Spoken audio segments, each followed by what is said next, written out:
In this video, I would like to, let's say, comment a video that a player made after leaving his team. You will understand that his situation was very complex, was very painful for him. And this video will allow you to better understand what is expected of you when you want to be in esports in tier 1 or even tier 2 here, and how you can prepare yourself even if you're an amateur player.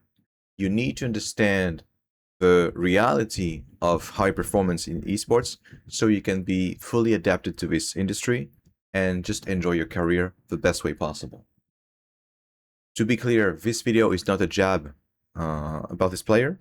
I'm not going to attack him. Actually, his profile is the main one you will see in tier 1, even in tier 2. People who believe esports is something else than what it really is in reality. All right, let's go. And if you have a pen, it will be a nice time for you to take some notes. Je pense qu'il faut commencer par 2025 parce que je pense que ça a un grand rôle à jouer dans la situation dans laquelle je suis aujourd'hui. I'm going to stop here. He's pointing out a fact that is very important for a performance coach or for someone who wants to understand why he feels what he feels or why he sees the world in a certain way. What he says is, my problem actually started in 2025 when I had a team. He will talk about it later, but I'm just going to comment right now. He had a team that was great. And the problem is, when you have a team that was great and you started with a team that was great, it set up standards for you. Let's say your whole life, when you try to do something, you just do it in one shot. No matter what it is, you do it in one shot. What do you tend to tell yourself after that? You're like, man, I'm the shit. I can do whatever I want. Everything works for me. And then I give you a challenge, and after 5 attempts, you cannot do it. What will you feel? You'll feel hopeless. You'll feel like garbage. You'll feel dumb. Why? Because your whole life, everything worked right away, or maybe in 2 attempts. Now I take another life. I take someone else. All his life, if he wanted to have something, he had to do 500 attempts. No matter what it is, it wouldn't work before 500. What happens if I give him a challenge and he's still failing after 5 attempts? Will he be mad? Will he go crazy? No. He'll be just like, man, I'm just starting. It's like the 5th attempt. Let's go. I need to go to 500. And he will be fine with it. What I'm telling you right now, this concept of standards, this is why you are hurt. This is why you're in pain when things don't work for you. You believe that it should have worked. You believe that you should have been rewarded. And when it's not the case, you will feel pain. But I'll come back to that later. But what he's saying right now is actually the main point, the most important point for a performance coach to understand. When you're dealing with players in esports, especially in tier 1, 99% of the time, you're dealing with players who got lucky at some point and they don't even realize it. And because they got lucky, they got the right teams, they got the right mindset, they got the right environment, they got the right family or whatever. They believe it's normal. They believe that they got here because they've been working hard and they are rewarded and that the world is just. And all these expectations are all bullshit, but I'll come back to that later. Let's keep going. Je pense que, bon, comme tout le monde le savait, chez 2025, j'étais chez KCB. Je me suis donné, je pense, corps et âme dans un projet où il y avait des gens absolument incroyables. Two pieces of information that are really important for a performance coach and that allow any performance coach to better understand who he is dealing with and how to fix him. In 2025, I gave my heart and soul for the project. What happens to a human being when he gives his heart and soul to something? He starts building expectation. It's a phenomenon you all know. Like, you work on something really hard, you spend all your days and nights on it. What happens? You want it to work. And when it fails, man, it hurts so much. Why? Because you put too much in it. You just care too much about the project. And if you want to succeed in esports, You have people that need to sacrifice everything in order to make it. Therefore, the amount of expectations is crazy. It's so crazy that it is unrealistic, meaning you will blow up if you don't manage your expectations. Then he's giving other pieces of information. I was surrounded with people that were incredible. Mechanically, mindset, psychological support. Man, he had it all. Like if you wanted to find any project in esports that have this, your fingers would be enough. And he had that. Worst of all, he almost started his career with that. Of course, it was not his first experience, but it was one of the first. Meaning, his standards are fucking unrealistic. What do I mean by that?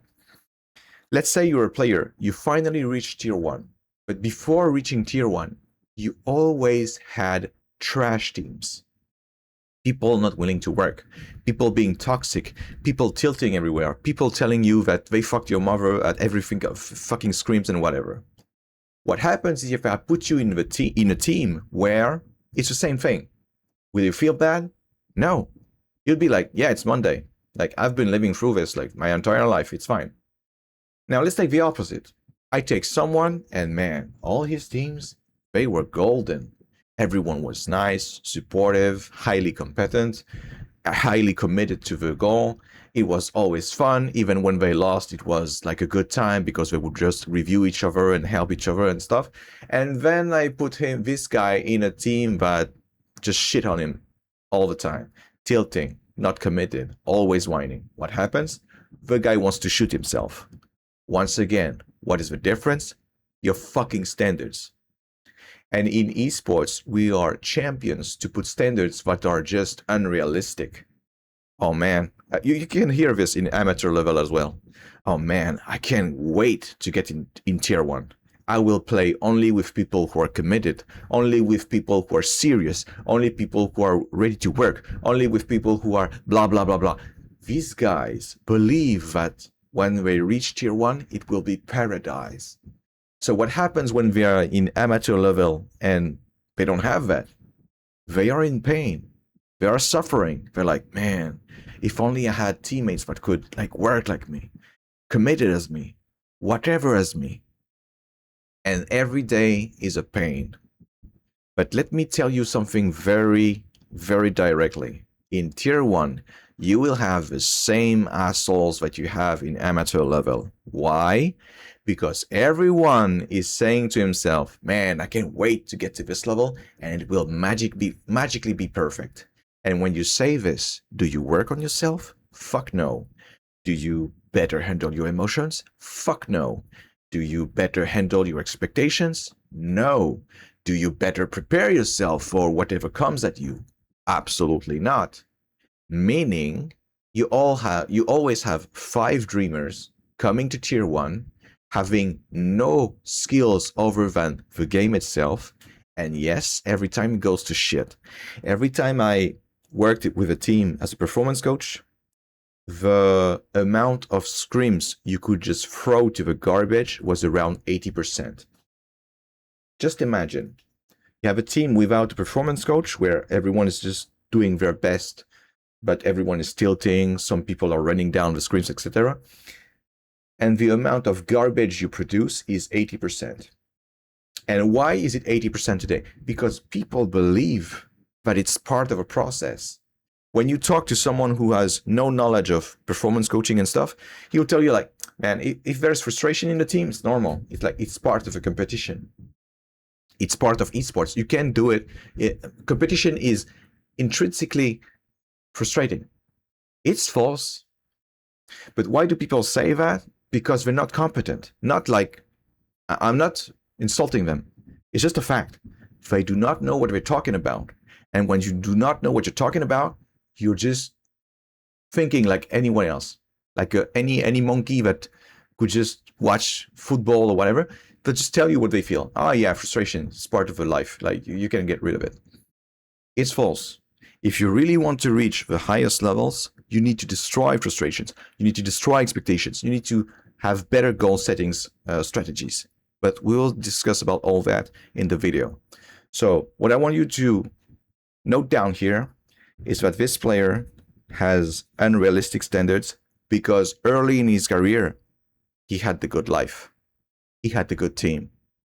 And because it's really pleasant when everything is working for you, your brain loves to put it as a standard. He's like, oh, I want this all the time now. I don't want the other garbage you gave me last year. I want all this team to be like that. And if you don't give me that, I'm going to be mad, bro. All right, let's keep going. Que ce soit mécaniquement, que ce soit en termes de mentalité, que ce soit en termes d'encadrement psychologique. Je peux citer notamment le perf coach de KCB qui s'appelle Souf, qui a été quelqu'un This guy even had a performance coach. Qui m'a beaucoup aidé à tanker tu vois, les périodes où bah, je jouais pas bien, où les autres gens jouaient pas bien et que du coup je pouvais beaucoup extérioriser ma frustration. I'm gonna stop here. He's saying I got frustrated a lot because when I didn't play well, when my teammates didn't play well, I got upset, got tilted, and he helped me handle it.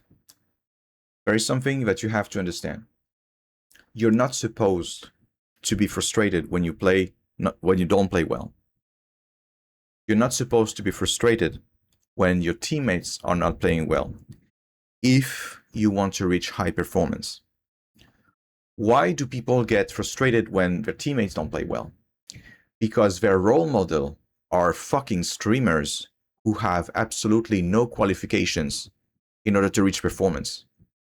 Even in tier 1, most people are not qualified, competent enough to understand how to handle frustration. And when I'll tell you how to handle frustration, you will laugh your ass off as how easy it is to handle it. Frustration starts automatically. You get automatically frustrated when you're focusing on something that you do not control 100% and that you desire to control. For instance, you're playing Valorant. You're playing a game and you're like, yeah, I want to win this game because I'll be able to rank up if I win. First thing that is outside of your control. You want to win. Winning is not 100% under your control, meaning you cannot say, I want to win this game, and then you win it. You can influence it. You can have some weight in it. If you play well, if you communicate well, yes, it increases your chances, but you do not control it. So if you focus on something that is not under your control and you don't have what you want, you'll get frustrated. You will get tilted. What happens? What is the most frustrating thing in team games? Teammates. Teammates are highly frustrating. Why? Because you always watch them and you're like, man, I hope my teammates communicate and they don't say a word. You get tilted. I hope my teammates will follow me when I'm making a move. Like I make it obvious. Okay, guys, let's go. Revenge me. And then the guy is just, I don't know, jerking off like 5 meters away or something. And you will get upset because you'll be like, man, what are we doing? Like, can't they see? But I'm trying to do something here. Are they just all blind? You get frustrated. Why? Because you desire to control your teammates, which are not under your control 100%. So what do you do in high performance level, at tier 1 level, when you're really like trained properly? You learn to let go of everything that is not 100% under your control. Why? Because even if you pay attention to it, it doesn't matter. It doesn't make things better for you. You don't play better. You just get upset. You just get frustrated. Why do high performance teams destroy frustration? Not lower, not tank, not handle, destroy it. Because when you're frustrated, how much do you care about the team? Think about that time where you got upset with a girlfriend and you start saying things to each other just to hurt each other. Why did you do that? Because you were frustrated. How much did you care about her when you were frustrated? You didn't give a shit. How much do you care about your future together with your girlfriend or boyfriend when you're frustrated? You don't give a shit. How much do you care about being better, seeing what you did wrong and do things better? You don't give a shit. So why do we destroy frustration at very high level? Because when you're frustrated, you just don't care about anything but being right in the moment. This is what happens when you're like fighting with someone. No, I'm right. No, you're wrong. I'm right. You don't give a shit anymore. You're ready to hurt the other guy. Why? Because you're trying to control him. I want him to understand my point of view and validate me. And he keeps not giving me that. The same thing happens for the other guy. Then you start getting frustrated and you don't care anymore. Now it's obvious, but if I have a team and I have a player that is frustrated, how much does he care about his teammate? Zero. How much does he care about doing what's best for the team? Zero. How much does he care about learning to be better? Zero. What does he want? To fuck my screams and be right.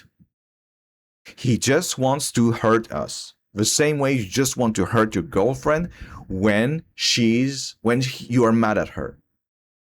That's the same thing. So how do we deal with that? Deal with frustration? We just let go of all the things that we do not control 100%. What do we do instead? We focus on the things that we control 100%. And what are the things that you control 100%? Very few. Yourself. All that is outside of that is not under your control 100%. For instance, do you control your aim 100%? Do you control winning your duel 100%? Most people would be like, yeah, of course, I'm the one shooting, I'm the one aiming. Of course I control that. Wrong. Wrong, because yes, you control where you aim. You control where you will shoot. But you do not control if you're going to hit the target or not. Why? Because let's say the target, you believe that he's going to go left because he's next to a wall, and but there's no way he's just gonna stand there. Like, he has to move to make it harder for me to shoot him. And then he doesn't move, so you shoot left. The guy didn't move. You were sure you're gonna get him, and then you get shot. You do not control if you're going to win your duel or not. You do not control if the bullet you're going to shoot is going to hit the target or not. Because if you could control it 100%, you could say something like, I want to win all my duels, fuck the others. And then you proceed to win all your duels. It doesn't work like that. So instead of focusing on, oh man, I missed my duel. I'm so bad I missed my duel. I couldn't kill him. You don't focus on that. You focus on, what did I do wrong here? Yeah, the guy knew I was coming. And he knew we were two. So his bet was, I'm not going to move, and I'm going to kill the first one in order to isolate each duel. Because if he went left like I believe he would do, we would shoot him like 2v1. So what he did was a smart move. What happened there is I just focused on myself, and I stopped focusing on what the other guy did. What do people usually do in esports? They start focusing only on their teammates. Oh, dude, where were you? I just swing on the guy and you didn't revenge me. Or they just focus on the other guy. Man, this guy is so dumb. He didn't move and he got me. He got me because he was dumb. Do I control any of his elements, my teammates or my enemy? No. Therefore, I get upset. I get frustrated. You will see that in this video, this person, and to be clear, I'm not, again, jabbing at this person. You can notice this behavior that we will witness here in almost all the players that are having a hard time reaching their goals in esports, whether in amateur level or in tier 1 already. So what I want you to understand here is stop focusing on things you cannot control 100%, because even if you pay attention to it, but man, isn't it true that my teammates suck? Yeah, it's true. Does it help you in any way? No. Then you're just wasting your time. Do you want to be a professional? Yeah, sure. I want to live my passion. I want to play video games for a living. Yeah. Then just stop doing bullshit. Simple as that. Focus on yourself. Every time there's something that is going wrong, ask yourself, what could I have done myself to make it better? Yeah, but like my teammate didn't flash for me. Did you ask for a flash? No. Then ask for a flash. Oh, my teammate didn't flash for me and I asked him for a flash. Did you ask him if he had time to do it? No. Then ask him if he had the time or if he can do it for you. You just went there blindly, thinking that the other guy has nothing else to do than to babysit your ass. You see, every time I focus on myself, I can find solutions. Every time you can blame something else, you can't find solutions anymore. Oh man, I didn't win this game because my teammates, they suck. All right. The only solution for you now is to have better teammates. Can you control that? Nope. You're fucked. All right, let's keep going. On va dire, parce que je suis quelqu'un qui aime bien quand on joue bien à League of Legends. Et je suis quelqu'un qui, quand on joue pas bien à League of Legends, a tendance à être très frustré. What is he trying to control here?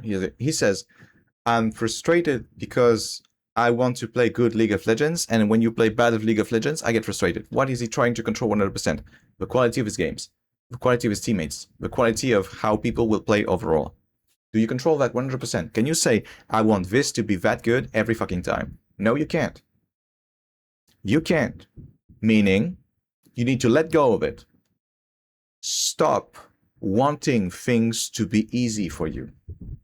You want to be champions. You go in something called training. Training means it's supposed to be hard. And as dumb as it sounds, people in esports are like, okay, I want to go to training, but I want it to be easy. I want it to be enjoyable. I want it to be fun. I want it to be like rewarding. I want it to, dude, it's fucking training. It's like I'm special forces and like, oh yeah, I want to train, but the helicopter thing, like I'm a little dizzy and stuff when it starts spinning. Can we just go slower? People will look at you and say, until you're like, man, you don't belong here.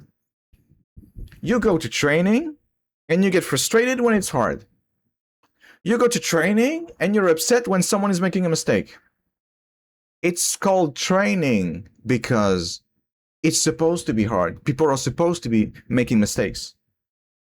It's called training because you're supposed to be better.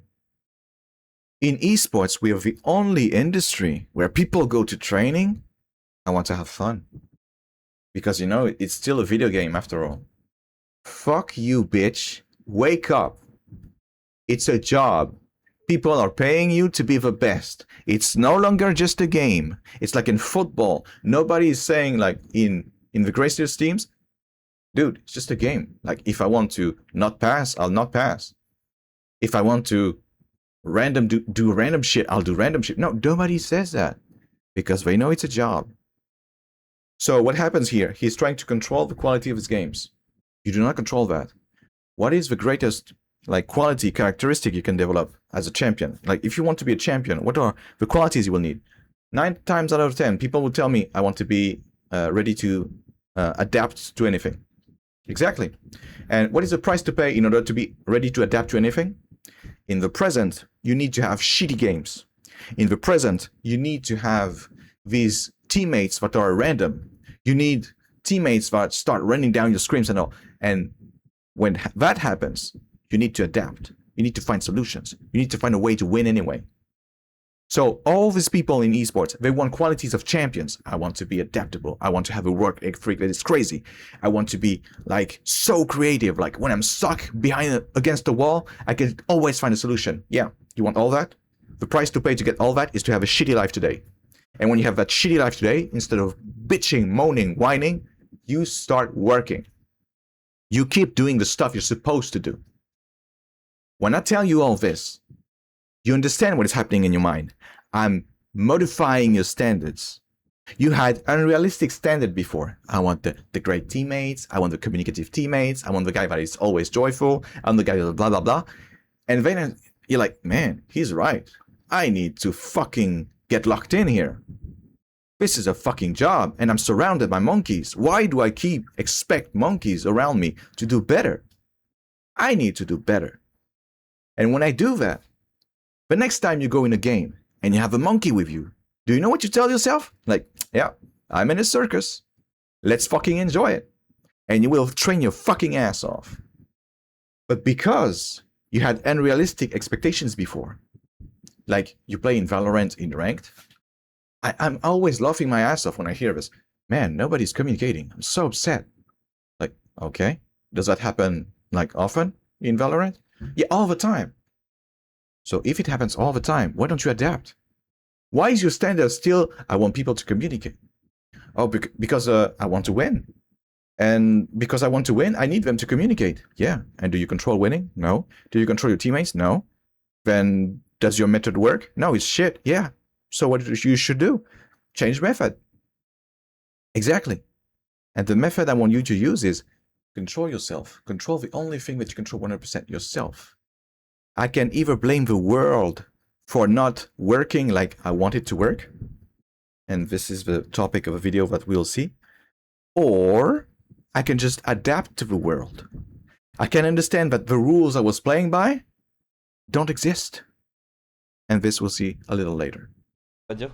Surtout par le rôle avec lequel je joue. Genre ADC en général, bah, je pense que pour les gens qui regardent beaucoup de LoL compétitif, vous vous rendez compte, et surtout dans la méta actuelle, que si ADC, des fois ta team elle est pas à un bon niveau, c'est I'm gonna stop here. When you are a performance coach, you're looking for elements that show you that the player is fucking himself. And as you pretty much understand, I played like, I don't know, 1 minute of video and I probably talked for like 20 minutes. What I'm saying, what you understand here is, oh man, there's a lot of garbage. Yes. There is a lot of garbage, and there's a lot of garbage in every tier 1 players that was never properly trained. What is his next mistake here? I'm an ADC, and you know that in this meta, if you don't have the right team, you can't pretty much do anything. You never want to do this when you're an athlete. What is his critical mistake? To place himself in the stance of a victim. If I tell myself, man, I can make it work, but I need to get lucky. How do you feel? Powerless. Man, I think I can make it, but I just need to know the right people, and I don't know anyone. How do you feel? Powerless. You never want to be powerless when you're an athlete. An athlete is someone who controls his life, is someone who makes his life, writes his life. If you adopt the stance of a victim, you feel powerless. And to be powerless when you need to be an actor of your life, the main character of your life, is worse than, it's like a mental suicide. You want to break down really fast, you want to go into a burnout really fast, do that. So he's not wrong when he says, man, like in the meta right now, if you don't have a right team, you can't really carry that hard. It's not false. But as an athlete, you will never think like that. You only think like that because you're still focusing on a goal that is not under your control 100%. I want to win. And true, in order for you to win, you need a lot of uncontrollable elements to work for you. I want great teammates. I want great comms. I want great mechanically gifted players, great humans with me. I want it to be enjoyable. Yeah, all of that, you can just get rid of it. What do you need to focus on when you're in these shoes? My goal is not to win anymore. My goal is to become the best teammate possible. My goal is to become the most adapted player to this environment, is to play by the rules of this environment in order for me to win. And this you can control 100%. I want to stop whining. I want to stop bitching. I want to stop paying attention to things I cannot control. I want to stop seeing things as worse than they are. We're talking about players. I'm not talking about only this guy. Once again, 90% of the players in tier 1 have the exact same profile. And why do they have the exact same profile? Because they were not trained properly. I will never blame it on the players. Players are fucking young. Most of them succeeded without ever leaving their room. They never had a real job before. So when they're not professional enough, I can either blame it on them because they're not professional enough, or I can blame it on the people that should accompany them, should train them in order for them to be professional. And we are failing on that training. We are failing hard. This is why I make all these videos, in an attempt to push the standards of this industry a little higher. Because right now, we are in the gutter of the professional world. Like, if you wanted to know when did we work so shit like that in the history of humankind, probably 2,000 years ago. Like, this is our standards. People are just coming to this industry. Oh yeah, I'm gonna do my best. I'm gonna sacrifice everything, and I hope it works. Like, nobody works like that in the real professional world. in a normal world. But we do. Why? Because there are not enough of these videos that I'm making. People are not sharing their like state-of-the-art processes. So we're stuck to just doing the same mistakes over and over again. So what do we see here? We see a guy who laid down a problem in the worst way possible. Man, I'm an ADC, but there's so many things that like are out of my grasp, and I can't do anything about it. I feel powerless. Instead of doing this shit, always describe the problem you have in a way for you to be able to solve it. My goal is no longer to win. My goal is to develop all the qualities that I will need in the future in order to win LEC, to be part of LEC. I want to be the best champion, the French champion in the world. All right, what are the qualities that I need? I need to have a crazy work ethic. Good. So if you want to have a crazy work ethic, what are you supposed to do when you have a bad team, when you have a crazy work ethic? I should be able to work anyway, even if it's like the worst team ever. All right, great. Do you know what is the price to pay in order for in the future for you to be able to do that? You need to have the worst team right now, and you need to work your ass off like it's nothing, like it doesn't bother you, like it's not that important. And you know what? It's not even that important. How do you become the greatest at something? You focus on yourself, even when it sucks, even when it's hard, even when it's painful, even when it's not rewarding, even when it's fucking everybody is just not seeing you, like you're invisible. Nobody's watching. You keep doing the hard work. This is the price to pay. What do we have right now in tier 1? We had people who are very lucky, who got it all right from the start. So they expect the world to always function like that. But if you're stuck in amateur, you know what reality is, and it sucks. You don't have the right teammates. You don't have the right team. The coach you have, man, he's more like the devil. And you just, man, I'm supposed to find a way to succeed like this? Yeah. And you keep going because you understand that it's the rules. Of course, you're not properly trained as well, so you make mistakes, but it's fine. You need to learn at some point. Why am I doing this video? To show you that if you don't change course, if you don't upgrade the way you train, you're fucked. And here, never, ever describe a problem you have by putting yourself in a stance of victimhood, by depending on something else that is not under your control. Every time someone says, man, I need the right teammates in order to make it, you fucked yourself. You just gave the key to your future to other people. Because when you blame an external element, you give it full power over your life. Man, if I suck at games today, if I will not make it, it's because in my past, my parents, they didn't raise me right. Congratulations. The only way for you now to succeed is to go back in time, fix your parents, and then come back and try again. Man, if I didn't succeed in esports, it's because esports isn't mature enough. Great. Your only solution now to make it is to wait for the industry to be mature. People have been waiting 20 years and it's still not mature enough. If I'm not succeeding, it's because I don't know the right people. Right? The only solution for you now is to magically know the right people. Instead of, let's say I rephrase this last problem. Man, I don't know how to make friends. I will just learn how to make friends. I will just learn how to network with people, because that's how it works.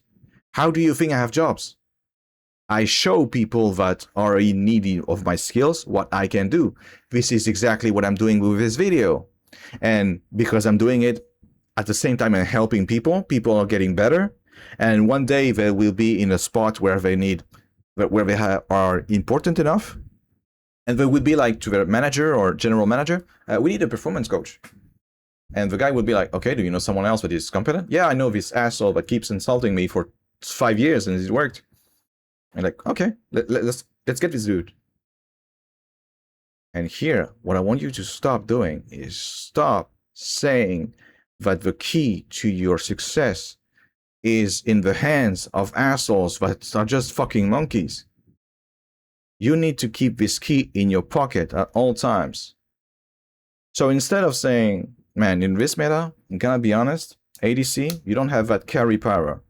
carry potential that you used to have. It's true. Then just work on anything else. All the things that will make you a champion, you can still work on them. Don't focus on the only thing that you lost. Yes, you will not maybe you will not win as many games as before. Why? Because you put all your eggs in one basket. My carry potential. How about you improve your communication potential? How about you improve your mood setting potential? How about you improve your way of describing problems so that your teammates are happy to work with you, etc., etc., etc.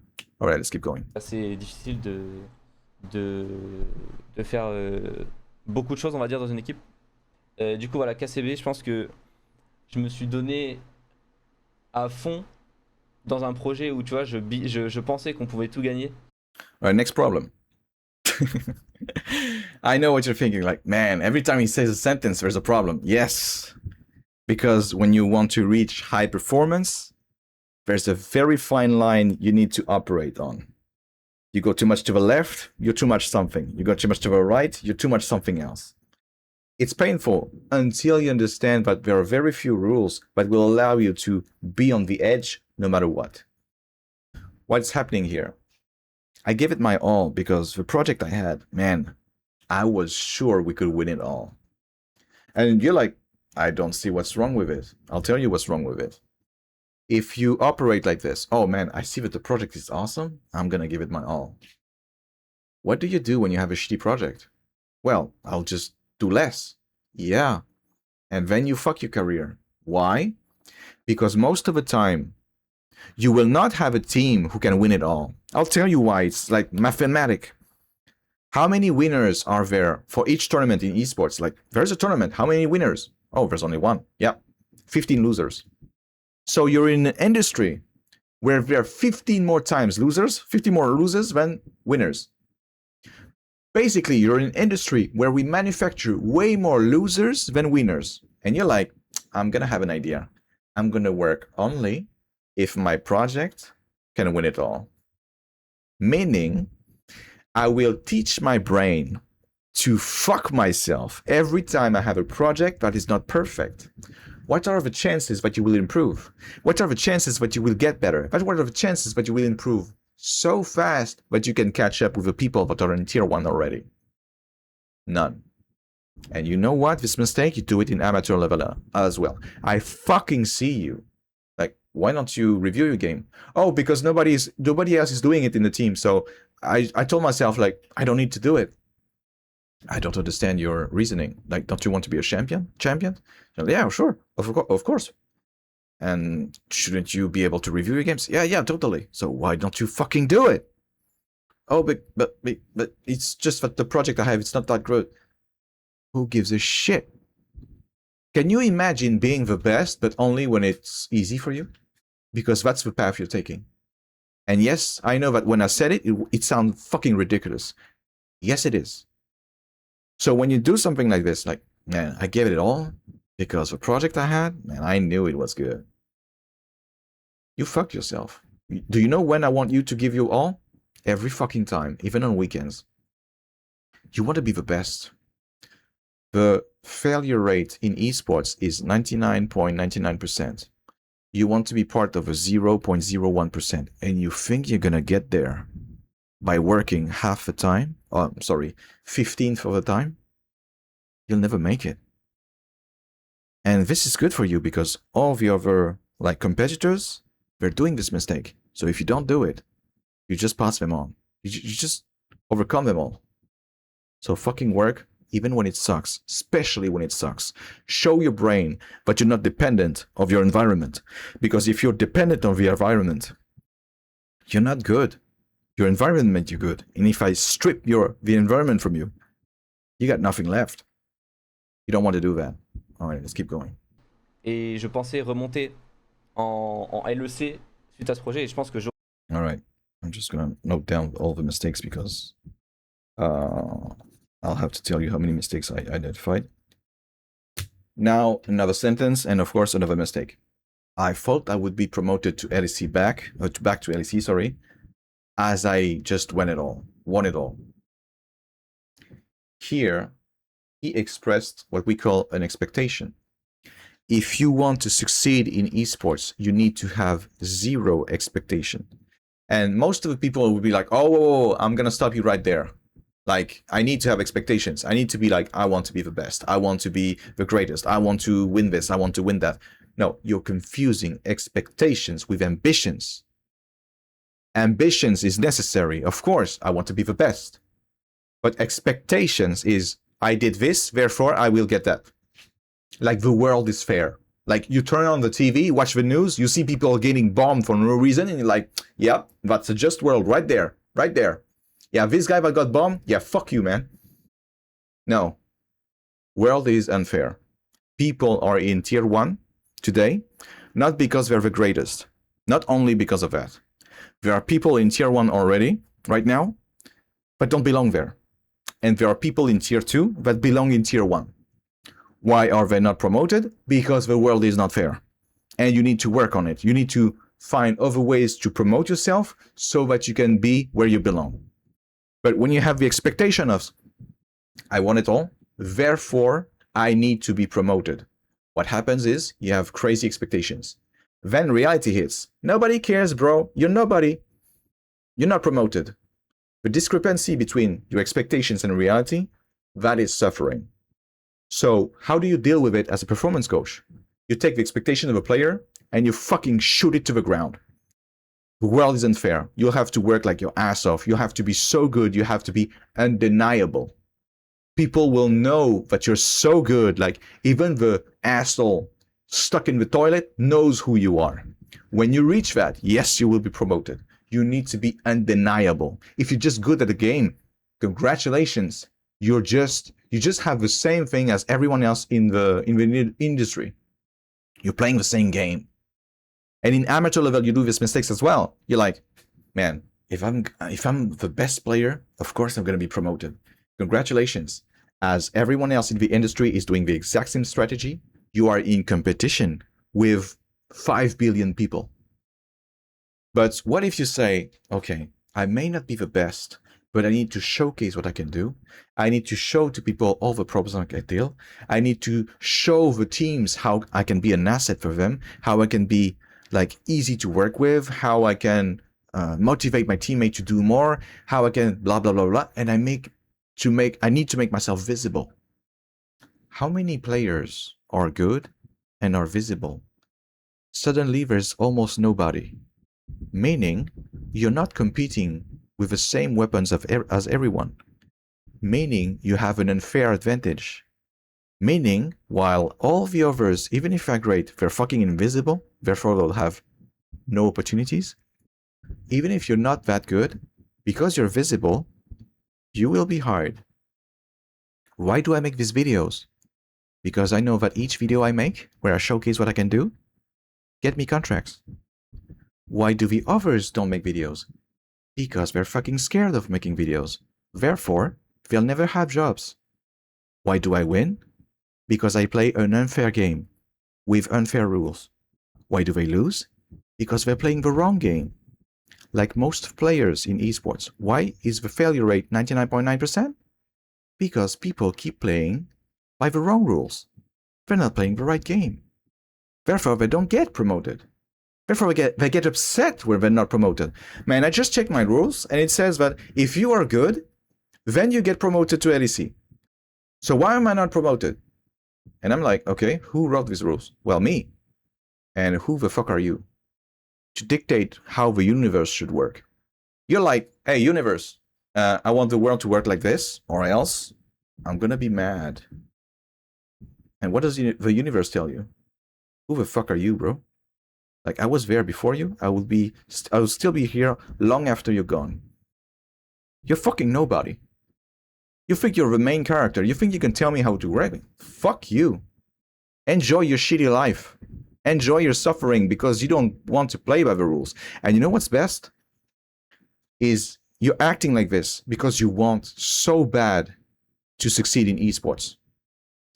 But if you took your career like it was just a game, like a roguelite, you make a run and you have a certain build, you get wrecked. Do you tell yourself, man, my build was perfect. The game should have given me the reward. Or do you tell yourself, man, that build sucks. Like, I need to change something.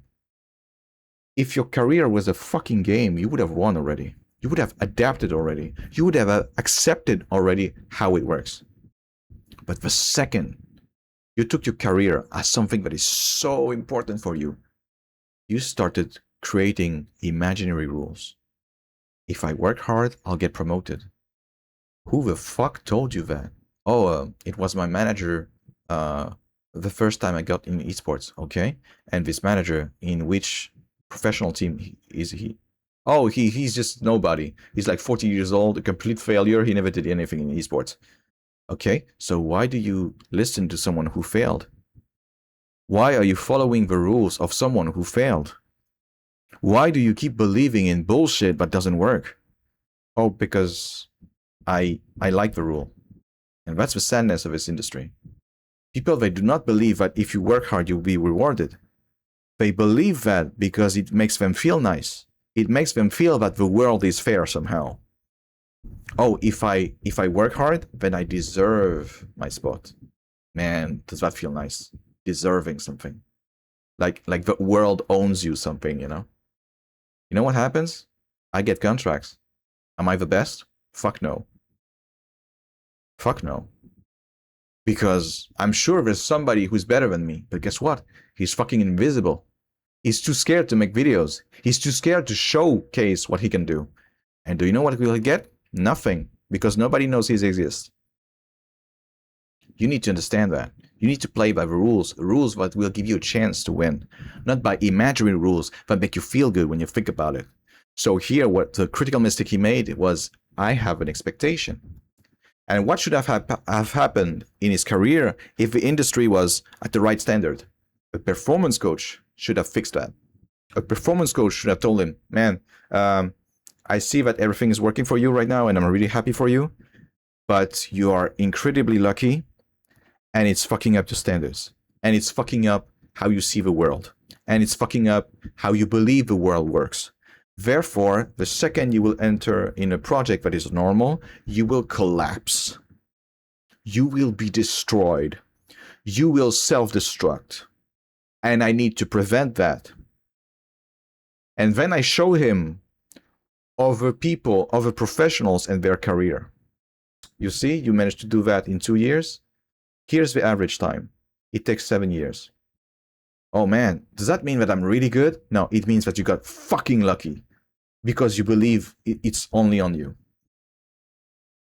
Okay, but what I want is teams, you know, like this one, like, oh, always great, always funny, always supportive.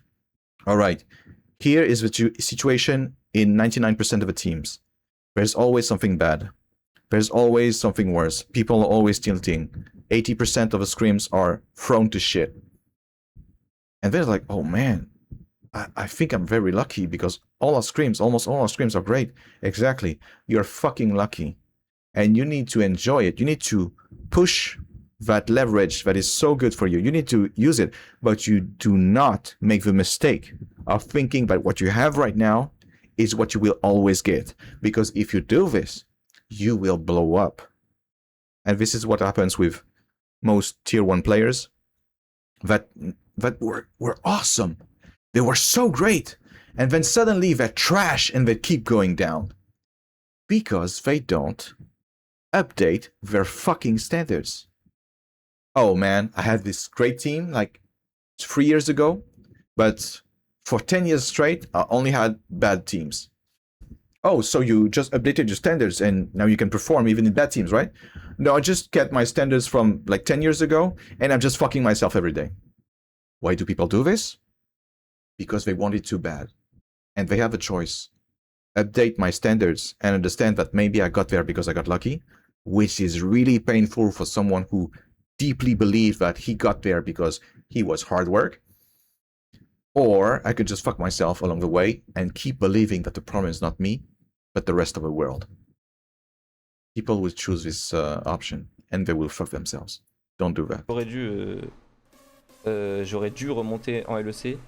I should have been promoted to LEC. It should have happened. When you use the word should, you express an expectation And if a performance coach is in front of you when you do that, usually he will just slap your ass off. Suite à ma saison, parce que je pense que j'étais le meilleur ADC dans. I think I was the best ADC in the league by far. Therefore, I deserve to be promoted. It's another expectation. Don't worry. It's once again, I'm not coming after this player. This player is like 90% of the players I worked with. You all have expectations like crazy in this world. Why?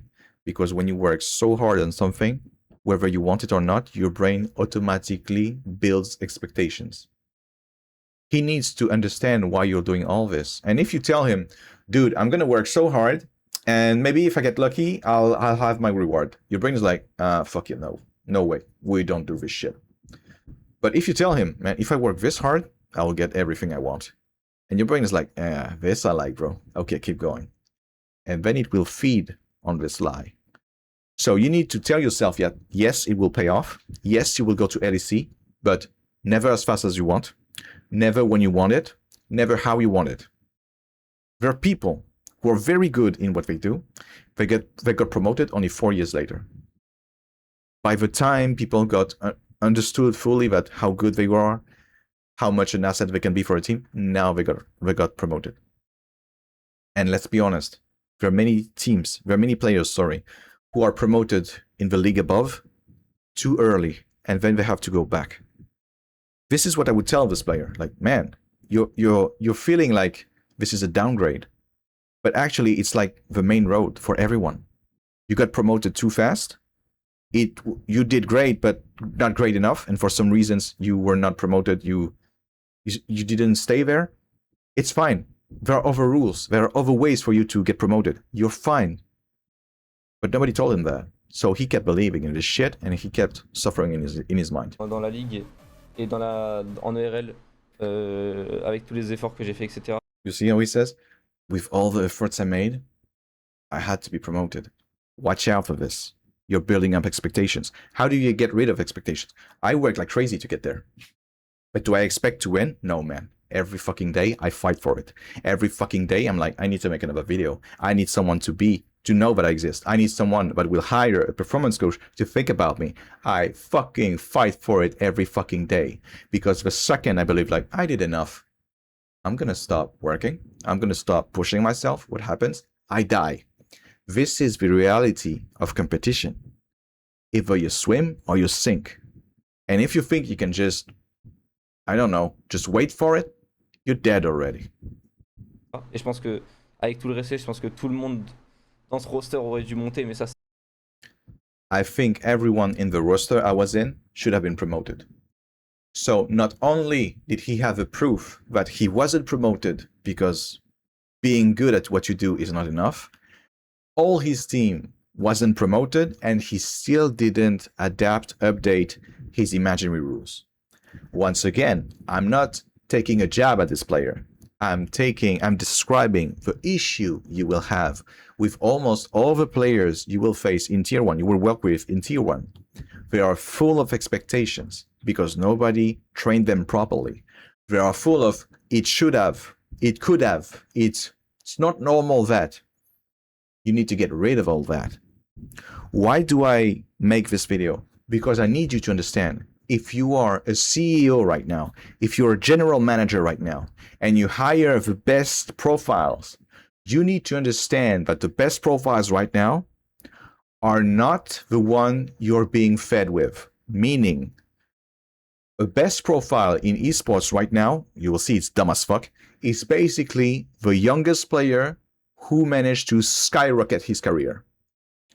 What you need to understand when you're hiring only these people, they are fucking delusional. They have unrealistic expectations.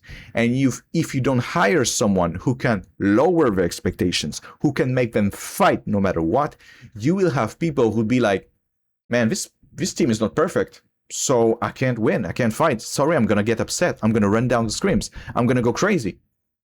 If you do not hire someone who can diffuse this shit right away, all the scrims you will make, 80% will go to the bin. All the training you will make will be fucking useless at some point because people will get upset at each other and they will not be able to fight for it. Therefore, what you're doing as a CEO is you're putting hard money on people, like a lot of money on them, and they cannot even perform 20% of their potential because you did not give them the environment that allows them to perform. Usually a performance coach does that because it's a full-time job. Like when I see people like watching this video, I'm like, man, he's so right when he says this. I'm like, what do you mean he's right? He said 7 sentences and I found 7 mistakes, critical mistakes that would blow him up. Once again, the problem is not this player. The problem is the whole industry. We're making these players. This guy, he's not responsible. He was just fed lies, fed with the wrong stuff, led to believe that this thing or this thing should happen, but it's not the correct rules. And then we cannot blame him for that. Oh man, you're unfit for this world. No, we fucked up as staff. We fucked up as companies that should train our people so they can succeed no matter what. All right, let's keep going. C'est une autre question et je pense que c'est en train d'être fait. Genre il y a Slowq, il y a Mainter, il y a Yukino qui va monter, je pense. Il y a Pierrot qui devrait monter aussi. You see, it's not even done yet. Like, man, I don't know why I wasn't promoted.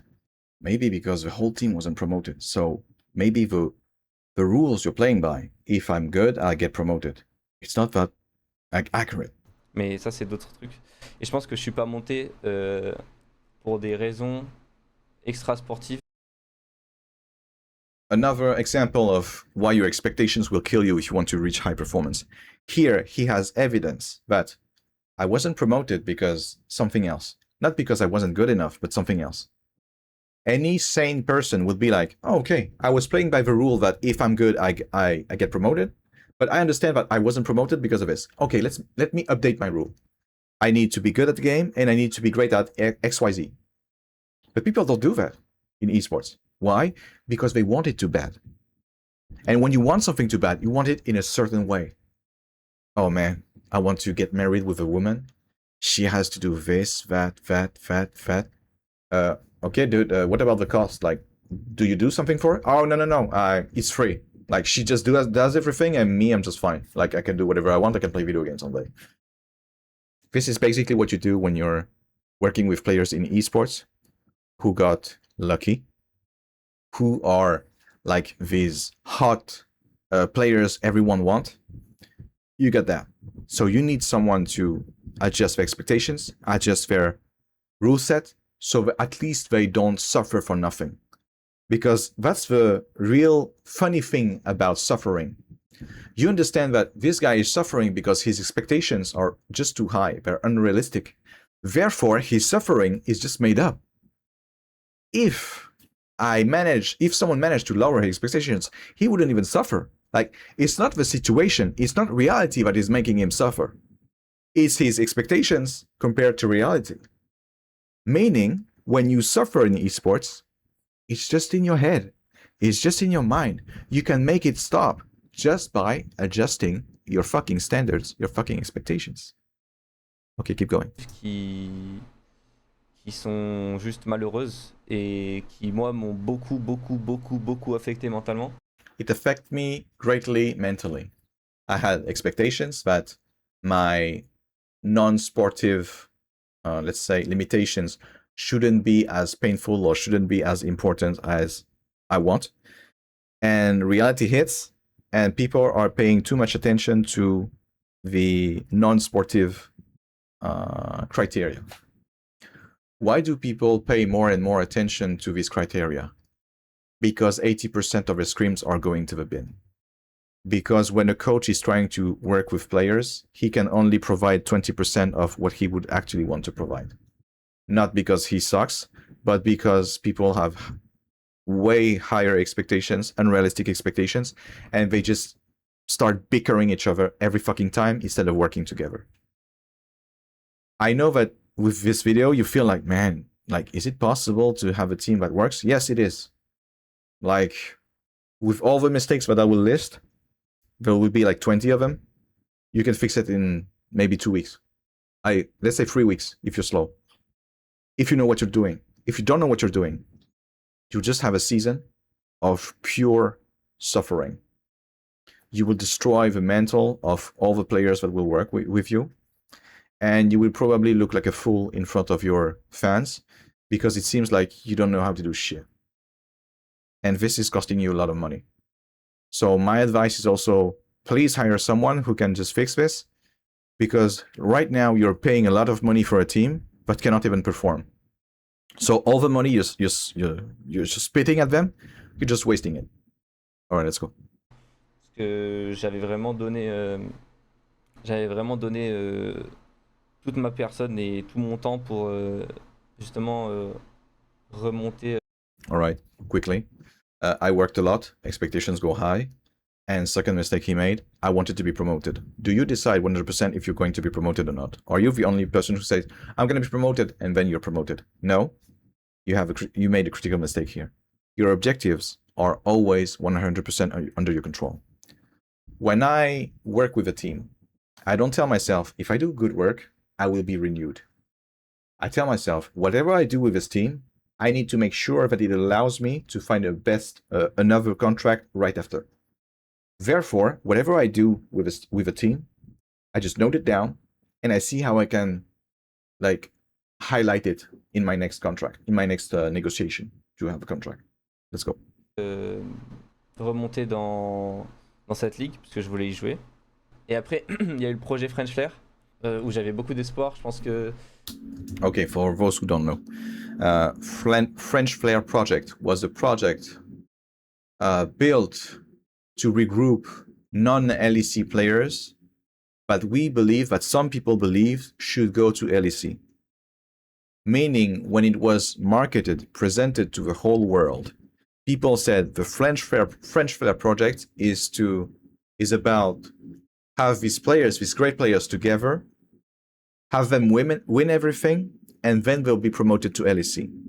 And part of you may be like, man, so they fucked up the players like bad because they create crazy expectations. And you're right. Like when I present a project like that, I must be careful that my teammates or my players do not build unrealistic expectations. However, you need to understand that esports is all about appearances. It's all about the looks.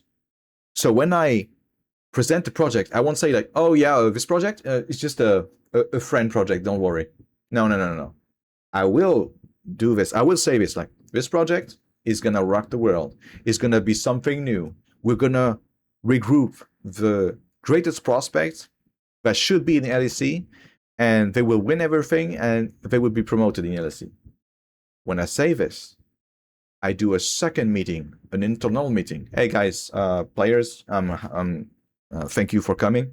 I need you to understand something about the project. I cannot guarantee you that you will be promoted because this is the first project of this kind and people may not like it for some reason. People may promote someone else for some reason. So what I want you to do instead is to make sure that you work your ass off because the spotlights are on you. We will promote you, each and every one of you. And the better quality you show, the greatest resume you show, the higher the chances. So let's work on that. And then the players, they no longer have the expectations that it will be guaranteed for them to be promoted back to LEC. They have an objective that is just, I need to work my best right now to focus about myself and develop the qualities that I need in the future. And my staff will highlight every piece of improvement that I can provide. Meaning, I can fucking win no matter what happens with the project. And this is the kind of objective you want. When he will describe the French Flair project, of course, he will do every mistakes that I just listed before. He will create crazy expectations. He will reinforce his rule set, imaginary rule set. He will reinforce his unrealistic expectations. And that will basically destroy him. You need to understand that burnout is not about working too much. If you work a lot and you're rewarded a lot, your brain does not give a shit. The problem with burnout is when you work a lot and the results are limited, meager, non-existent. That's when burnout kicks in. Because you need to understand that your brain is not designed for fulfillment. It's not optimized for fulfillment. It's designed for survival. Therefore, your brain is like, oh, you want to do this? How many calories do you need? how much reward do we get? And if the reward is trash compared to the calories you burned, you will go in burnout, not because your brain is mad at you, but because your brain is like, this thing, we never do it again, because there's no reward. It's fucking useless, and it's gonna kill us. I'm designed for survival, and I will not do something that will use my resources for garbage. Find something else. Then you go in burnout. Most people think burnout is a lot of work. No, you can go into burnout by working 2 hours a week. 2 hours a week. If you work 2 hours a week, and for some reason you believe it's a lot, and there's no reward, you will go in burnout. Okay, let's keep going. Projet French Flair, ce qui a pas marché, c'est que j'ai eu un gros souci à m'adapter à Targa. Je pense que Targa est quelqu'un de très talentueux, mais que parfois il est un peu cru dans ses propos. Et je pense que j'avais beaucoup de mal à me dire dans ma tête qu'il me comparait pas en permanence à Caliste. His phrasing here is perfect. This teammate that I had, he was a little blunt, and I kept comparing. I believed he kept comparing me to his teammate Caliste, who is better than me, or who has a better image than me, or who does some things better than me. And later on, he'll explain that, in fact, this guy never compared me to Caliste. I just made that up in my mind, and I just went for it. And this is the second, another mistake people tend to make in esports. You blindly believe what you think and feel. You think that someone is mad at you, therefore you will act like he was mad at you. You feel like you are useless, and therefore you believe you're useless. You feel like this team is not worth your time, therefore you act like it's a waste of time. Do not blindly believe what you think or feel, especially if you want to be the greatest. What you think or feel is based on garbage. What do I mean by garbage? You have unrealistic expectations. Reality is lower than your unrealistic expectations. You will feel like you're wasting your time. And in fact, in reality, the project is great. It's amazing. It has great opportunity for you. You can build something from it. You have high visibility. If you show your best face, you'll be promoted for sure. But you have these high expectations that keep fucking you up and makes you believe that you're wasting your time. Lower your expectations. What happens? Oh man, this project is awesome. What you think or feel is a signal. It's not reality. When I'm frustrated because I didn't get what I want, I can either tell myself, this isn't fair, the world sucks, or, oh, I think I focused on something that wasn't under my control 100%, and I need to switch. What I think or feel is just a signal. You just one example. When I work with a team, like early in my career, performance coach wasn't a great thing yet. Like, it was a obscure thing. People thought it was voodoo magic and stuff. It's one of my first contracts, and to know the team, we go to a restaurant. Before I get seated, the captain of the team says, I think performance coach are useless. I mean, I think they're a fraud. I think they're fucking useless.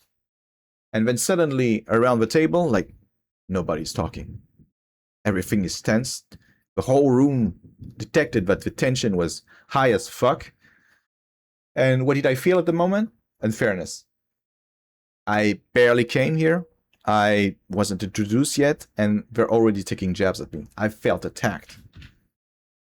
But I knew that what I felt at the moment was just a signal that I don't have the trust yet. Not that I'm useless. Not that I don't belong here. I don't have the trust yet. So how did I diffuse the situation? I could have done it like all the monkeys in esports and tell something like, man, you don't know what you're talking about. I'm the shit in this world, and I'll show you. If I do this, the captain now looks like a fool, because I told everyone, you are wrong, you suck, you are dumb. What I did instead is, you know what? I think you're goddamn right.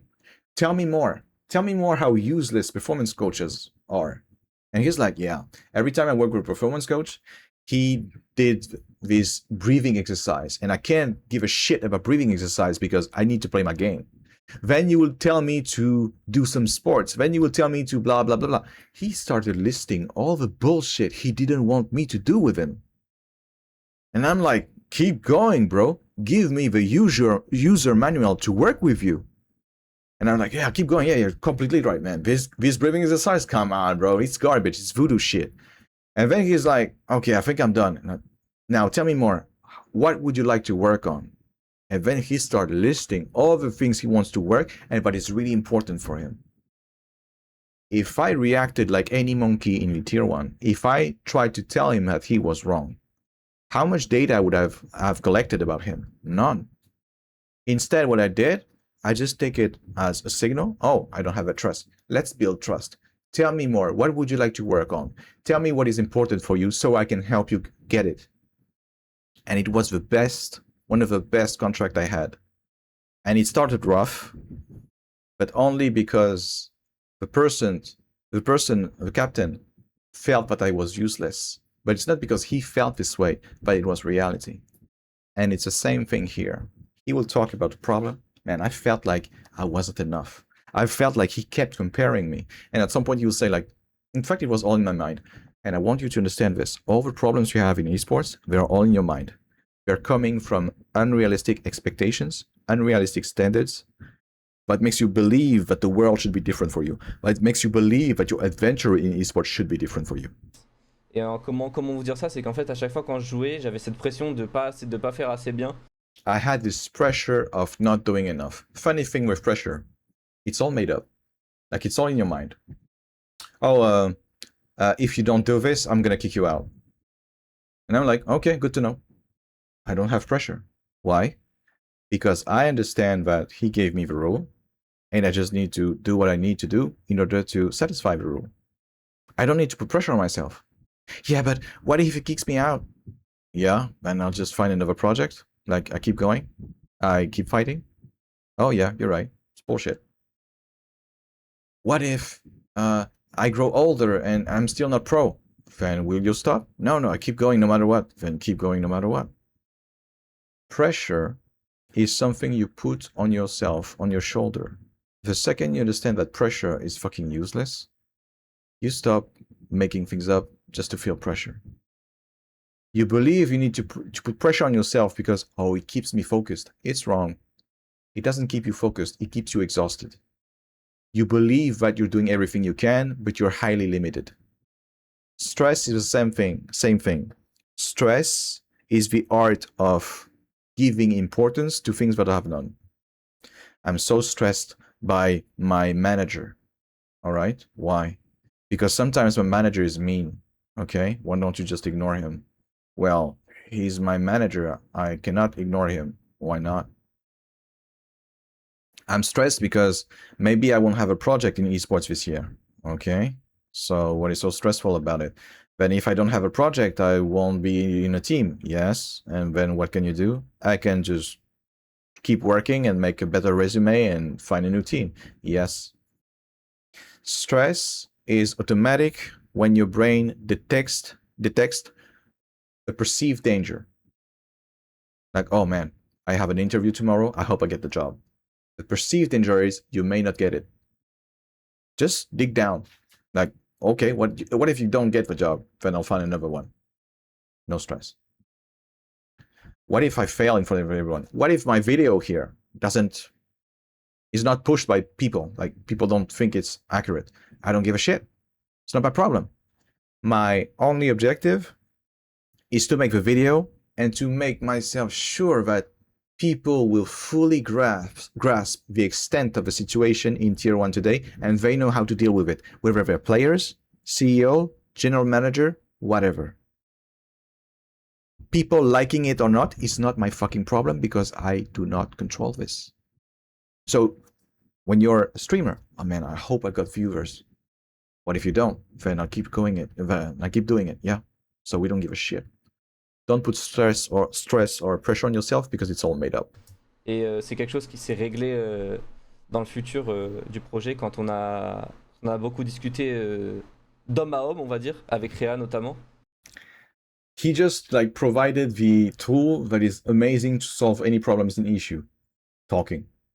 Dude, when you say this, I tend to take it badly because I feel like you are taking jabs at me or but I'm not good enough and blah blah blah blah. But the other guys, no, this was not my intention. I'm sorry about that. I just wanted you to fix a problem, and I'm sorry that I said it this way. Okay, I understand. So if you want to say it this way, what works best for me is when you say it like that. Could you do this for me? And then the other guy said, okay, yes, I'll do an effort on that. And me, I'll do my part as well about the problem you just talked about.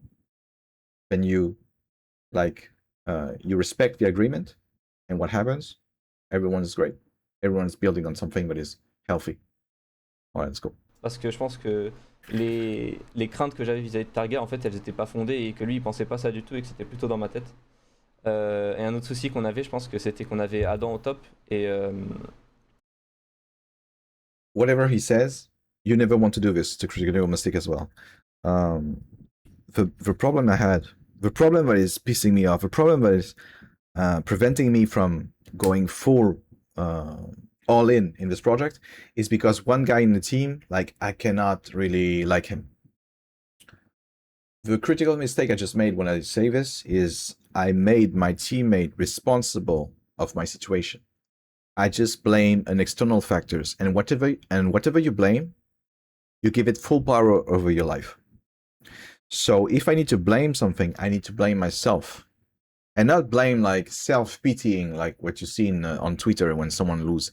Oh, guys, I'm so sorry. I was below everything. I couldn't just do anything. I'm so mad at me. I don't deserve to be here. Blah blah blah. This is bullshit. You never want to do this if you're an athlete. What we expect from you as an athlete is responsibility. Someone who is responsible is not someone who is culprit. Is not someone who needs to have their heads roll. Someone who is responsible is someone who says, I know what the problem is, I'm going to fix it. If you want to be responsible for something, you need to fix it. We don't give a shit about your excuses in this industry. We don't give a shit about how you feel in this industry. We want you to fix your shit. And how do you fix it? You don't blame others, because when you blame others, you give them the key of your life. Oh, is this guy, man, when he talks like that, I can't. Congratulations, you just fuck yourself. You just put yourself a limit. The problem is not that my teammate is toxic. The problem is my way to react to his toxicity. Many times in my career, I've been told that I'm garbage and that I should kill myself. What do I do in these situations? I don't give a shit. People will not like me. People have a different experience in life. Therefore, they don't value the same thing as me. 99% of the whole world believe that my job is made up. It's not even a real job. Why don't you get a real job? Why are you working in esports? It's not even a real job. Do I pay attention to these monkeys? No, because I don't give a shit. And that's the same thing for your teammates. But they're my teammates. I cannot just ignore them. Yes, you do. You just have a made-up rule that makes you believe that if you have a teammate, therefore he has a free pass on everything. Fuck that shit. Does it help you in any way? No? Get rid of that imaginary rule. Then understand that, okay, when he says this, what does he actually want to say? He's saying that my method of dealing this with shit is not satisfactory to him. All right, let's change that. Then you stop paying so much attention to how people say things. And why do you need to develop that?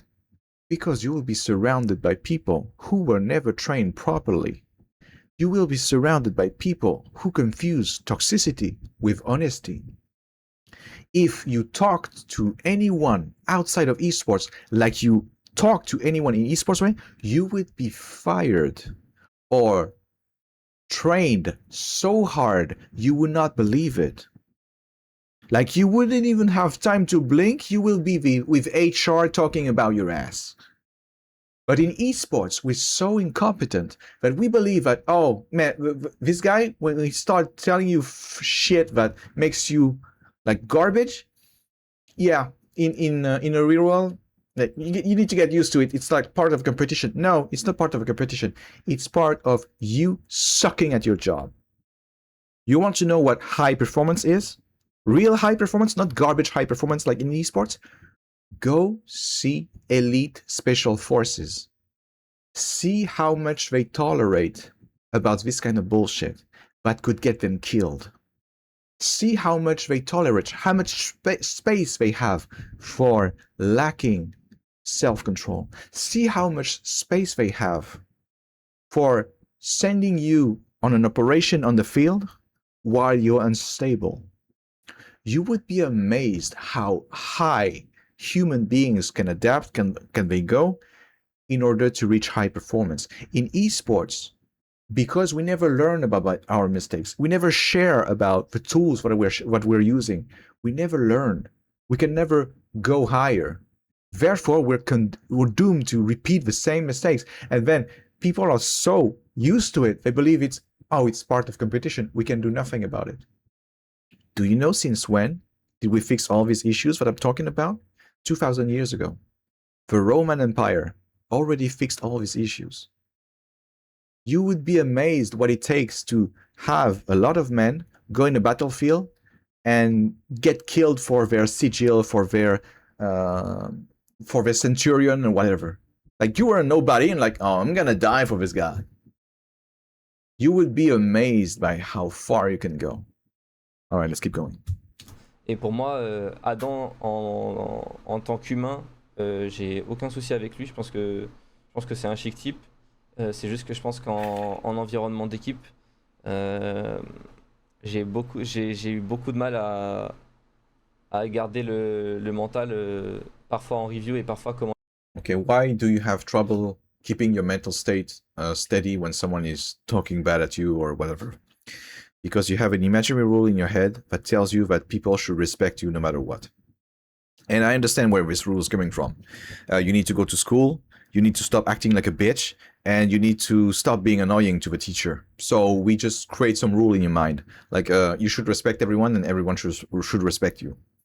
So you have this rule that you created when you were 6 years old in your mind, and you believe that it's a divine rule. Like nobody can just not respect it, or they will be struck by lightning or whatever.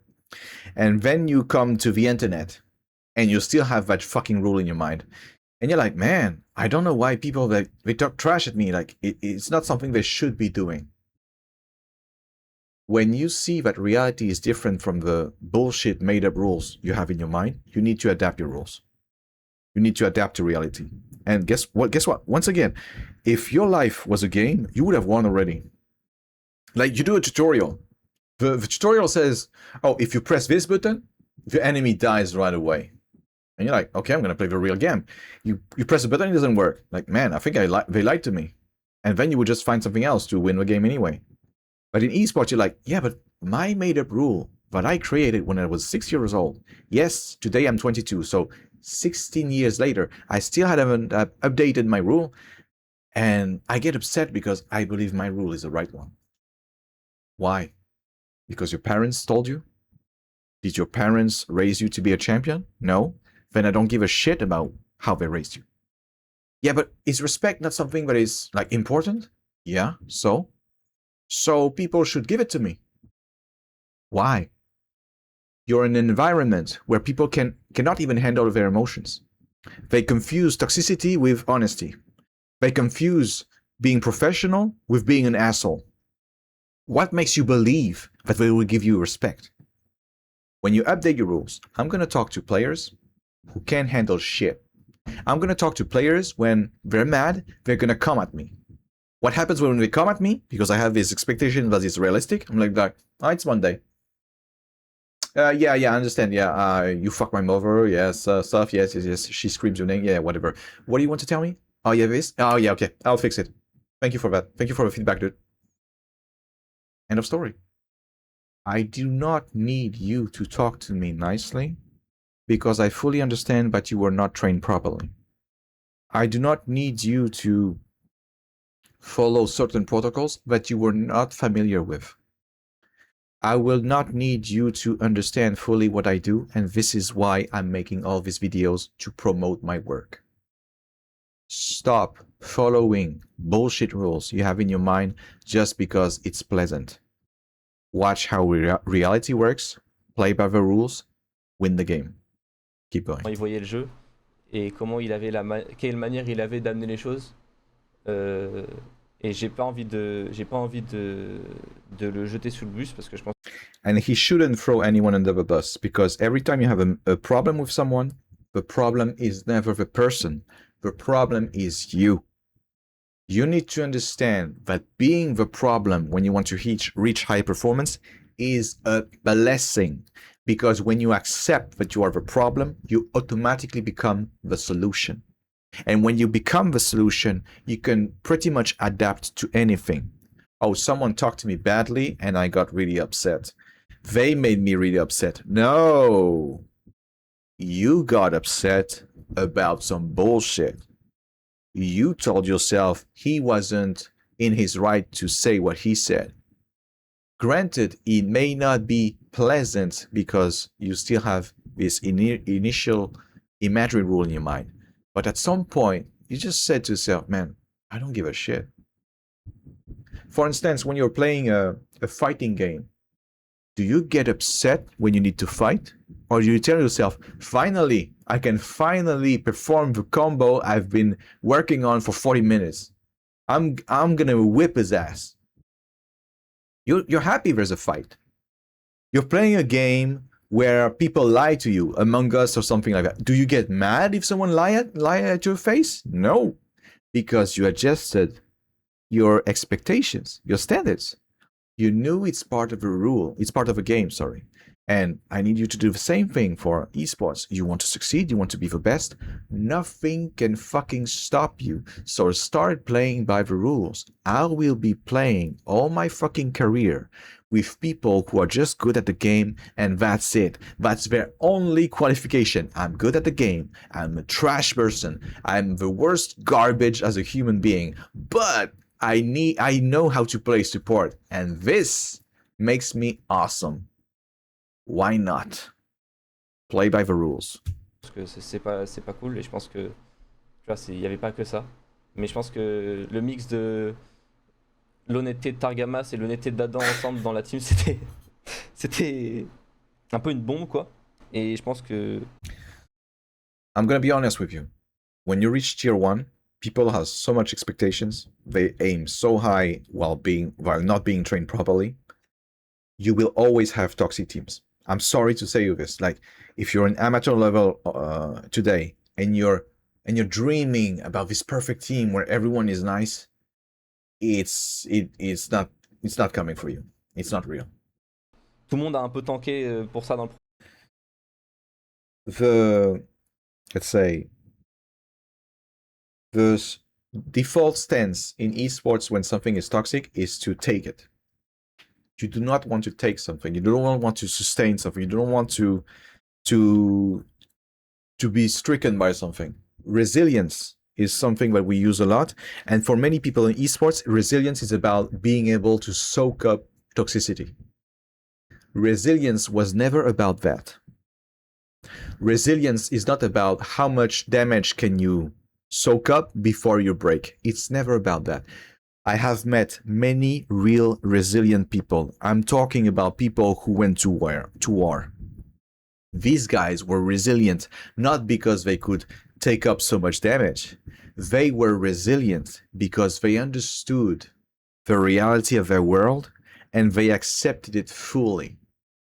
You're resilient. You're really resilient when you don't care about something.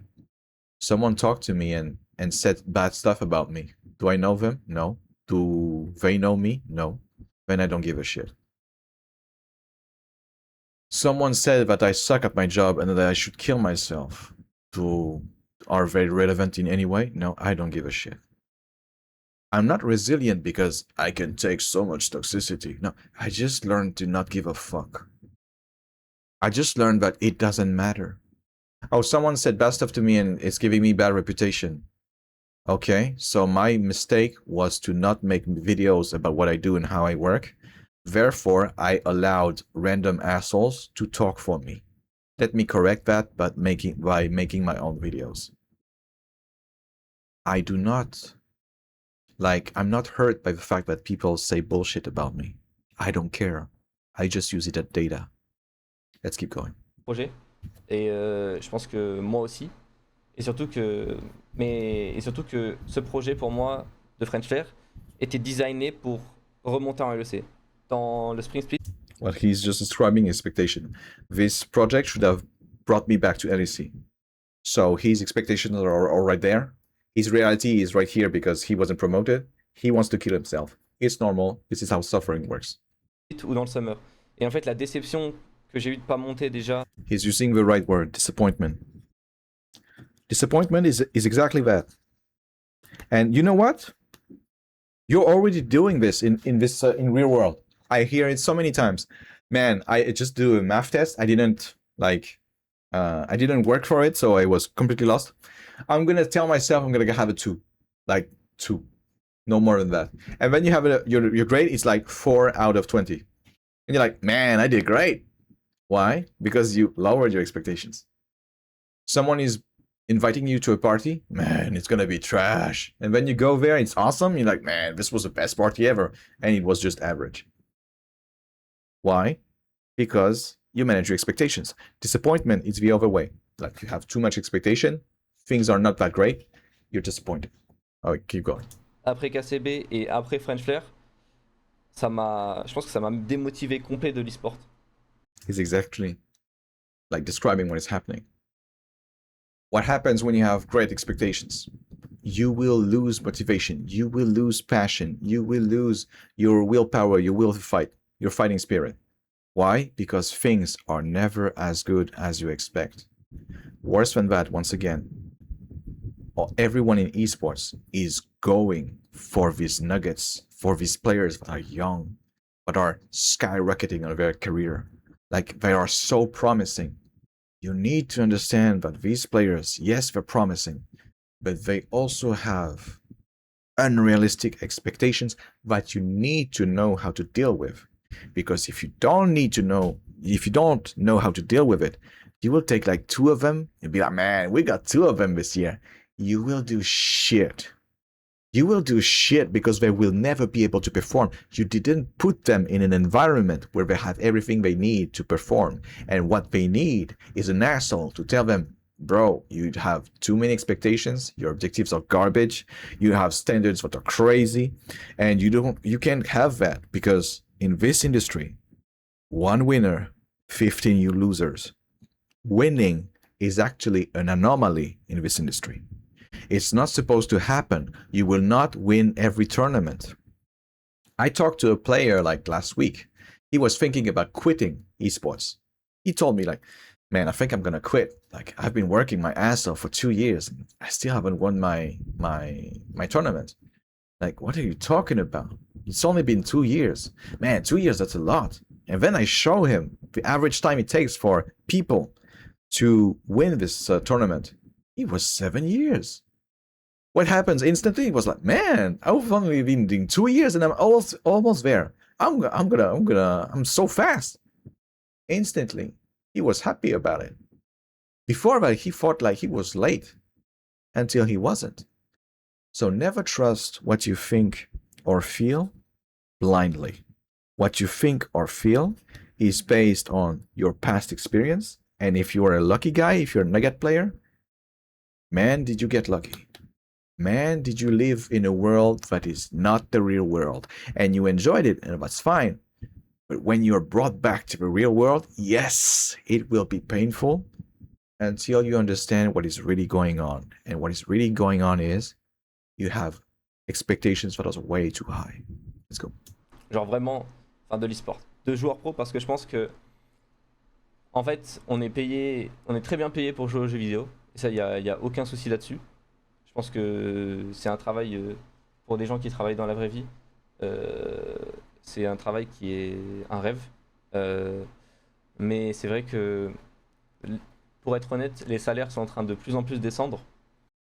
Okay, I'm just gonna go fast on this. Every time I hear people complaining about salaries dropping, they compare it to COVID era. You need to understand that COVID was an anomaly.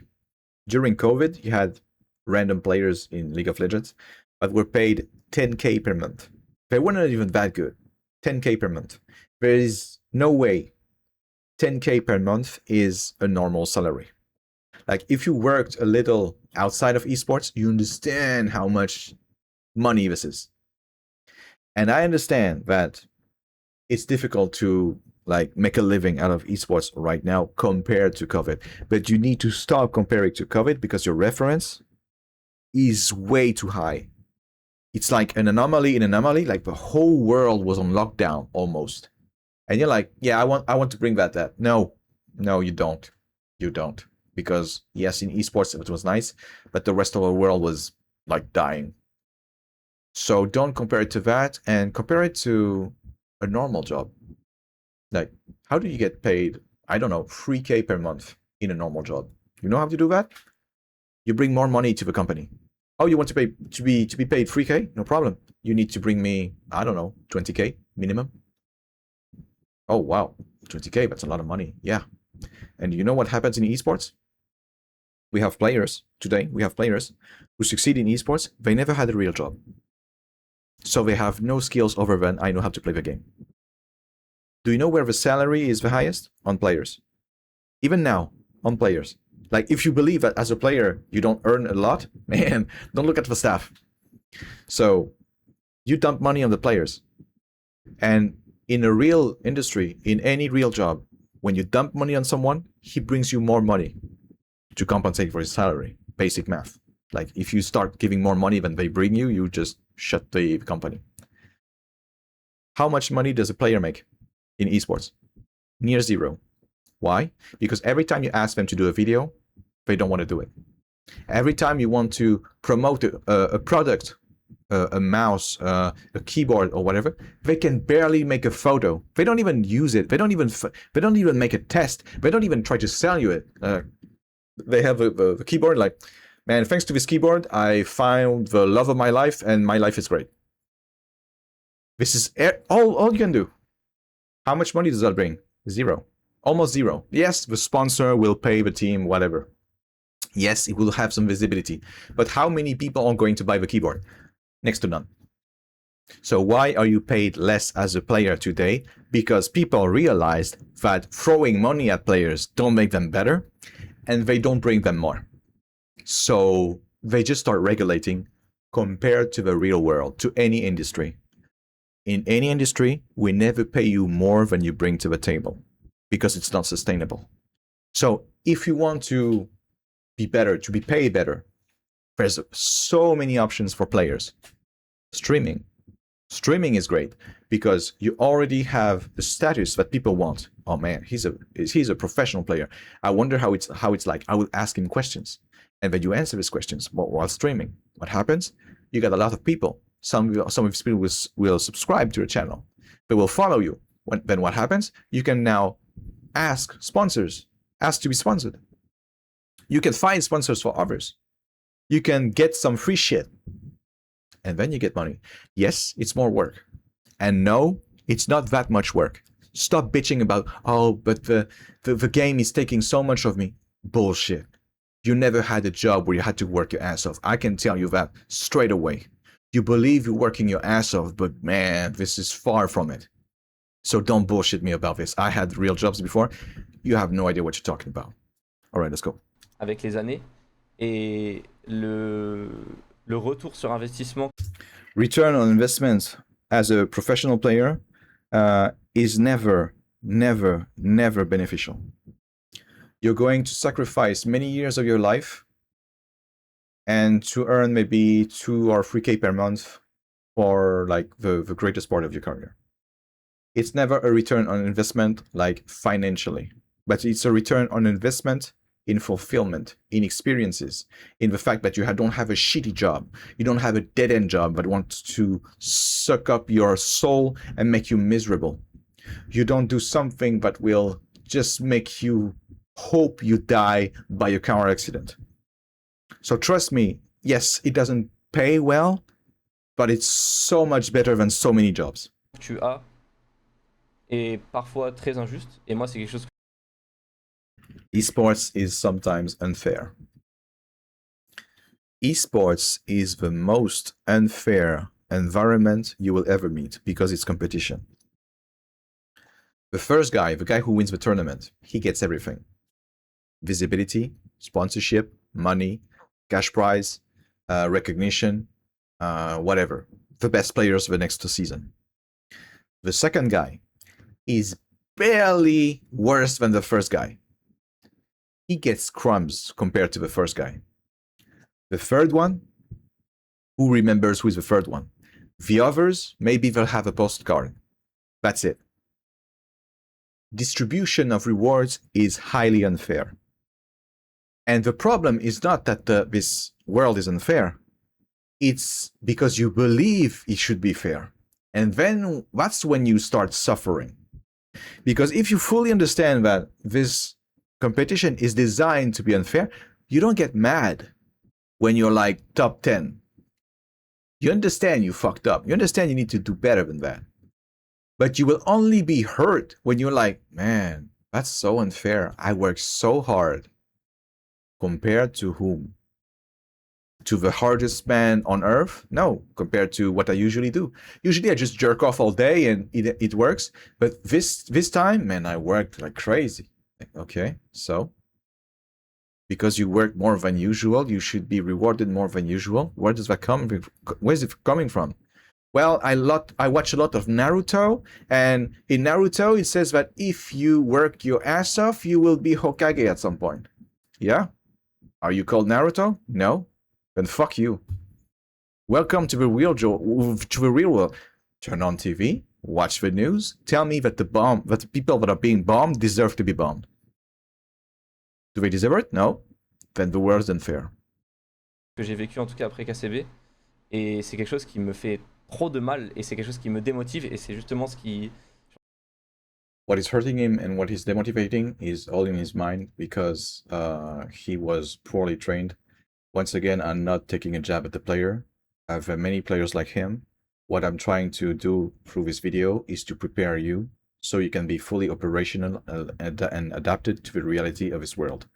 Right now, for some reasons, companies, CEOs, general managers, they would rather throw money at players and make a gamble every season instead of training them properly and limiting the risk.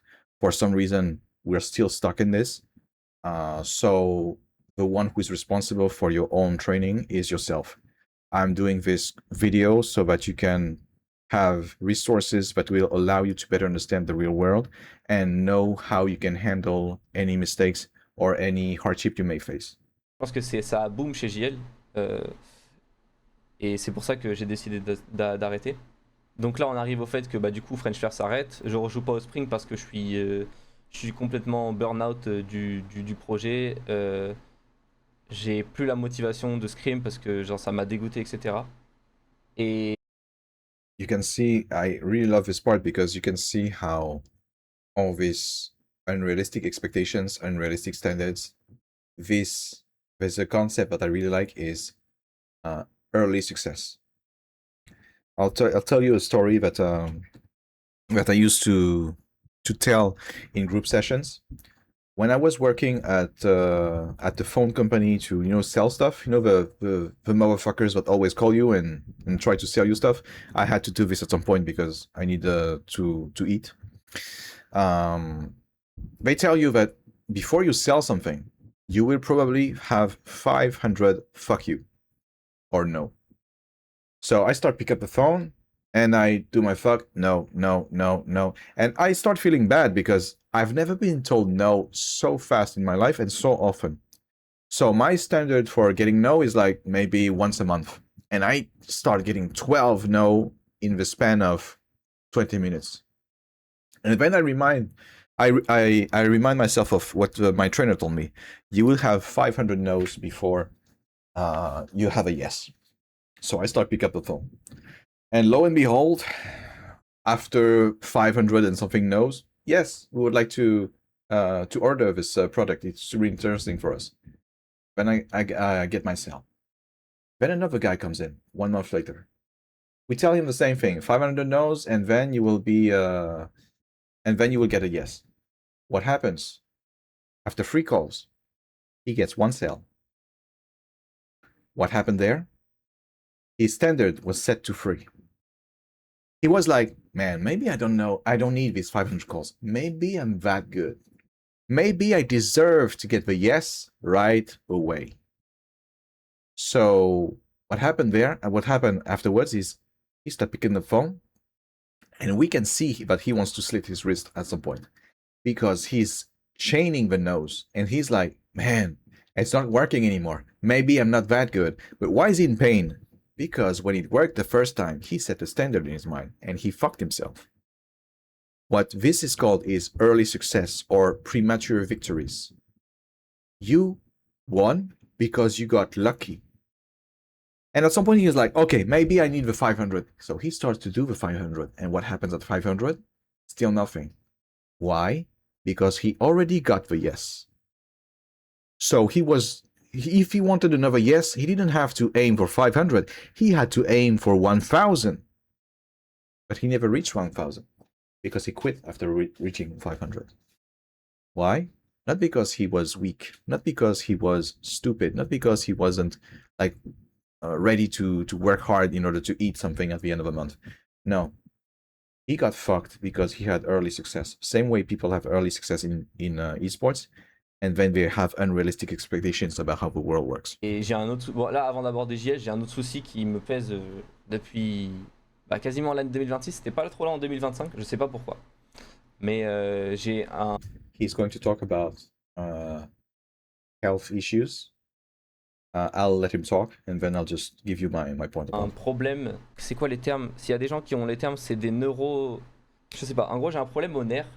Je crois c'est C6, C7 et C8 qui font que, en fait, je ne peux pas. Okay, I'll just cut it short. Basically, he loses mobility at some point after playing a lot. Therefore, he cannot play as much as he'd like. What do I have to say about this piece?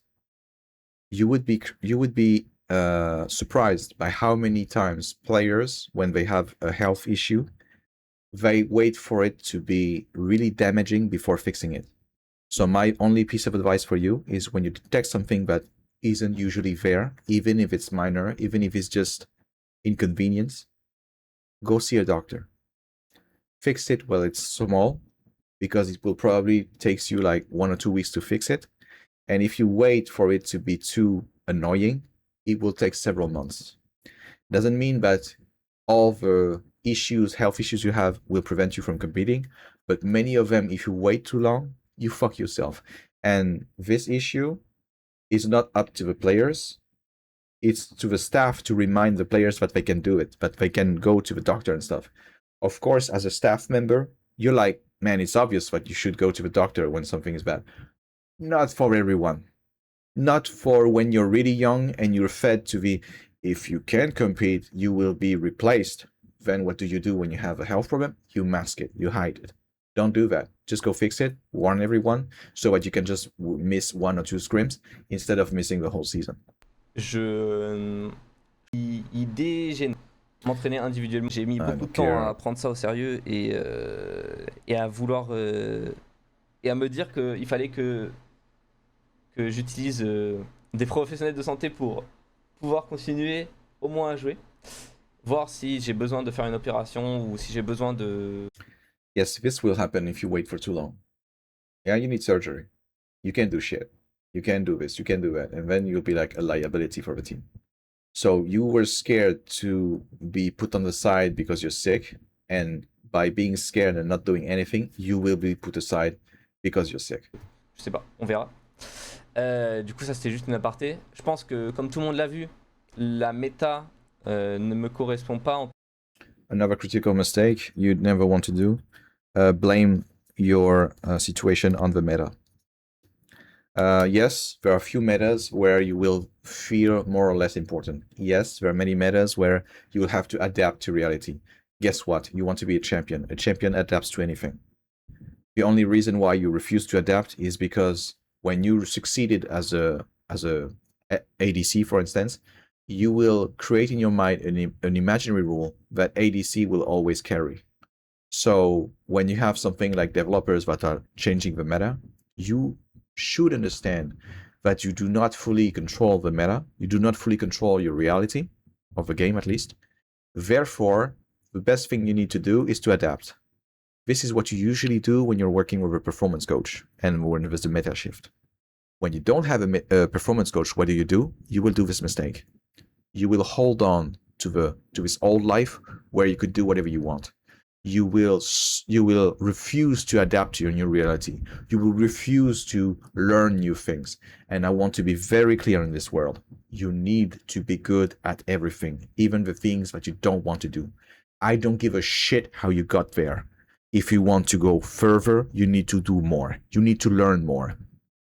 Of course, once again, I'm not taking a jab at this player. This player was stuck in a loop that kept him thinking in the wrong way. He was not trained properly. I'm not taking a jab at him. There are 90% of the players that are just like him. I'm taking a jab at people who do not prepare them properly. And the best way to prepare them properly is to communicate about the real world, about the real problems that we have in Tier 1. So I'm really grateful for him to make this video because he's showing us, and I've been waiting for some of these kinds of videos for like years, because everyone is pretending that everything is nice. It's not. En tant que joueur, et malheureusement la méta, je pense dans l'équipe JL qu'on a gardée, c'était pour moi trop compliqué de juste réussir à carry avec cette équipe et à On fight only when good conditions. Once again, another problem. He's saying, I cannot carry my games. I cannot win. Therefore, I'm going to give less. Therefore, I'm going to be less motivated. Therefore, I'm going to be less committed. You want to get rid of a shit. When you are the champion, you will fight no matter what. Even when you're sick, even when you're tired, even when you don't feel like it, even when it sucks, even when the crowd is against you, even whatever. What is the price to pay in order to be able to do that in the future? You fight now, even in the worst conditions. You get a meta where you're basically just a spectator of a game. You have no relevance. You build something else. You adapt in order to still be there, still be relevant.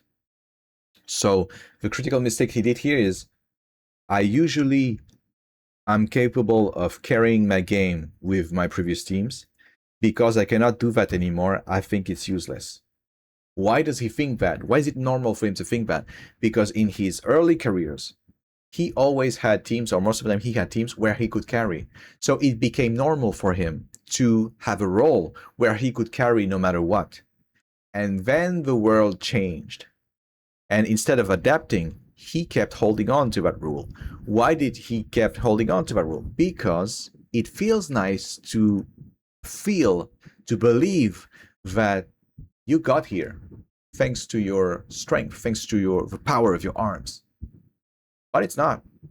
Sometimes you got lucky. Like, you didn't choose that ADC was able to carry. It just happened to be there. And it's the same thing now. When I strip it away from you, you need to adapt. All right, keep going. avec cette équipe, et en fait c'est pour ça que j'ai eu un... Je pense que avant le split même, et enfin même avant de join l'équipe, en gros, ce que j'avais entendu,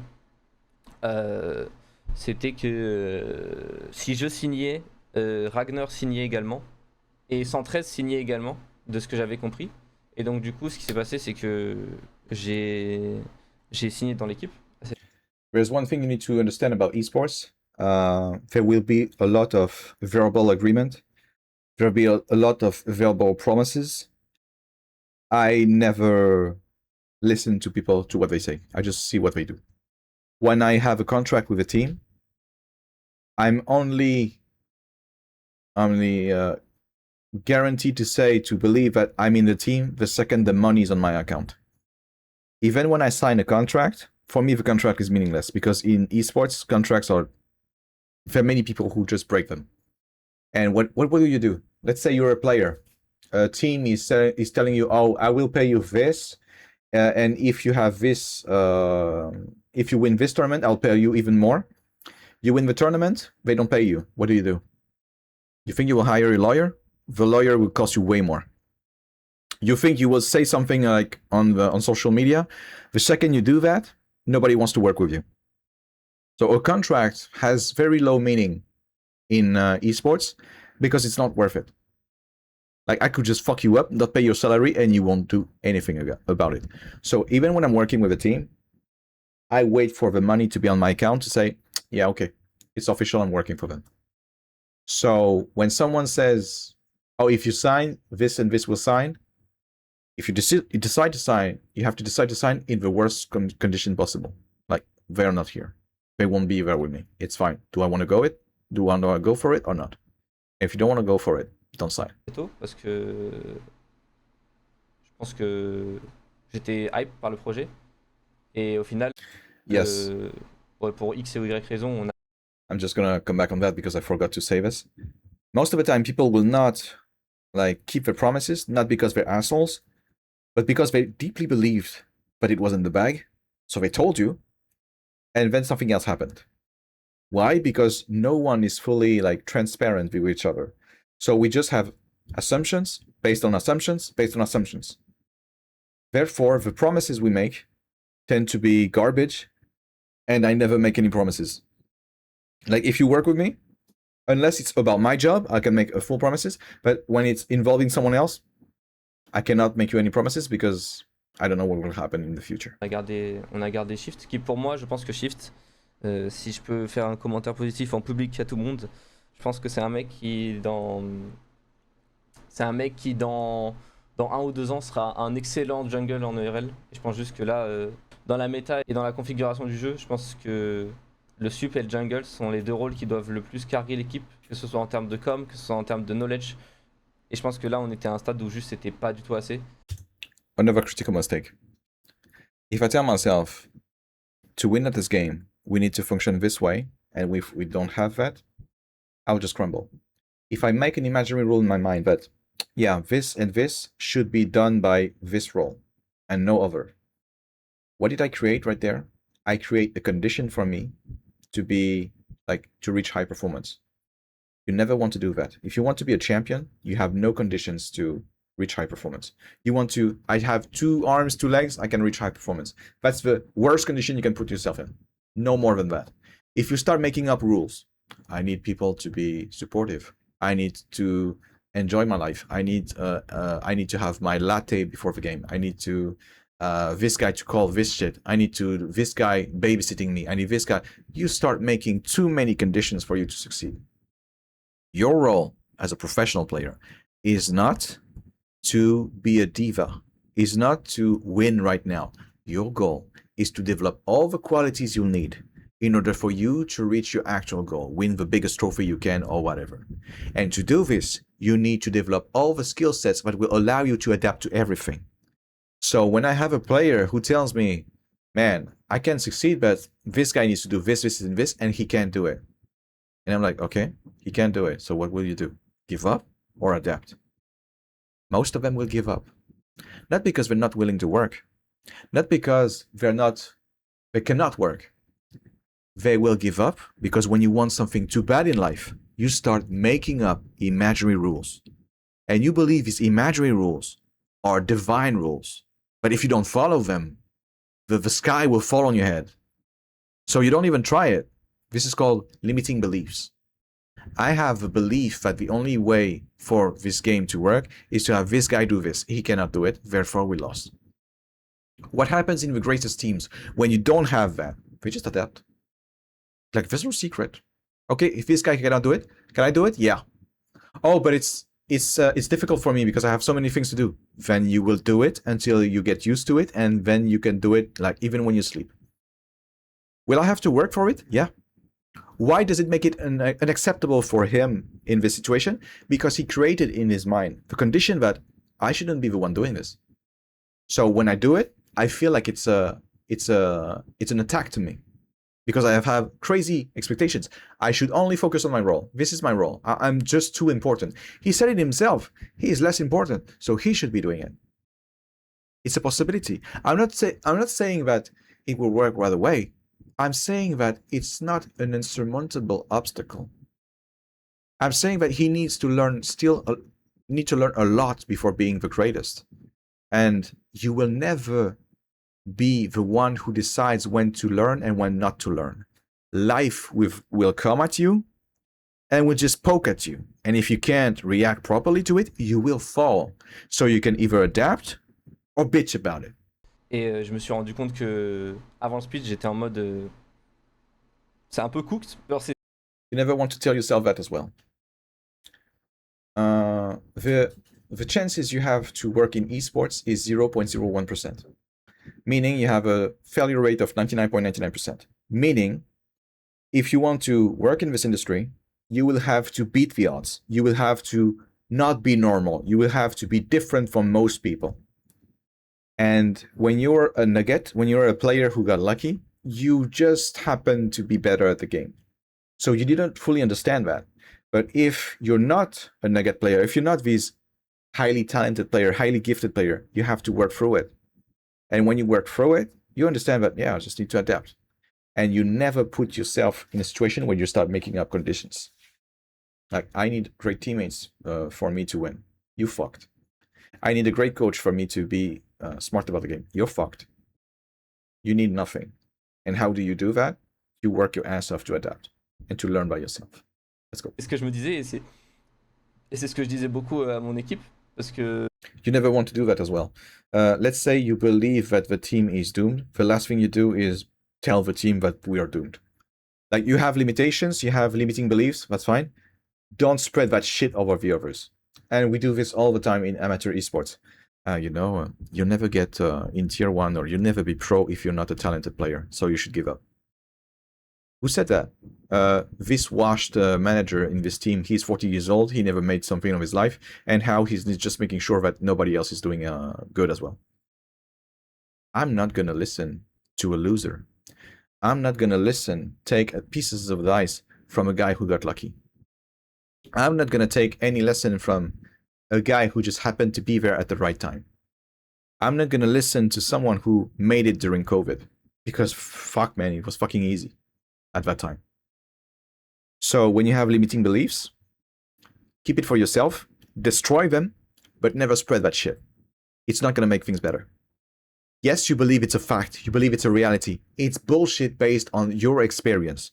Your experience, what you feel and what you think, is not reality.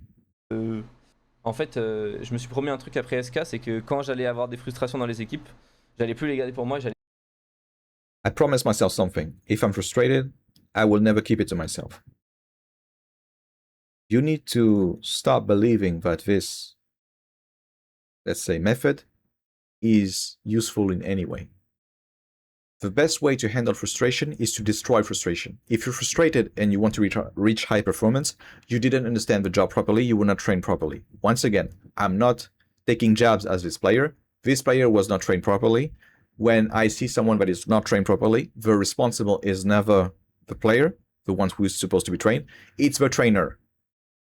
It's us, the staff, even in amateur level. I don't give a shit. We're supposed to be better than this. I decide to take this responsibility. Why? Because no one else will. And I'm fine with it. But when I do this, I needed to apply it to myself fully. This is why I'm making these videos. If you are frustrated, the best way to handle frustration is to destroy frustration. Once again, why are you frustrated? You're focusing too much on things you cannot control 100%. And when you don't have them, you will be frustrated right away. Why is frustration incompatible with high performance? When you are frustrated, how much do you care about your teammates? Nothing. This is why you're harsh as fuck and you call it honesty.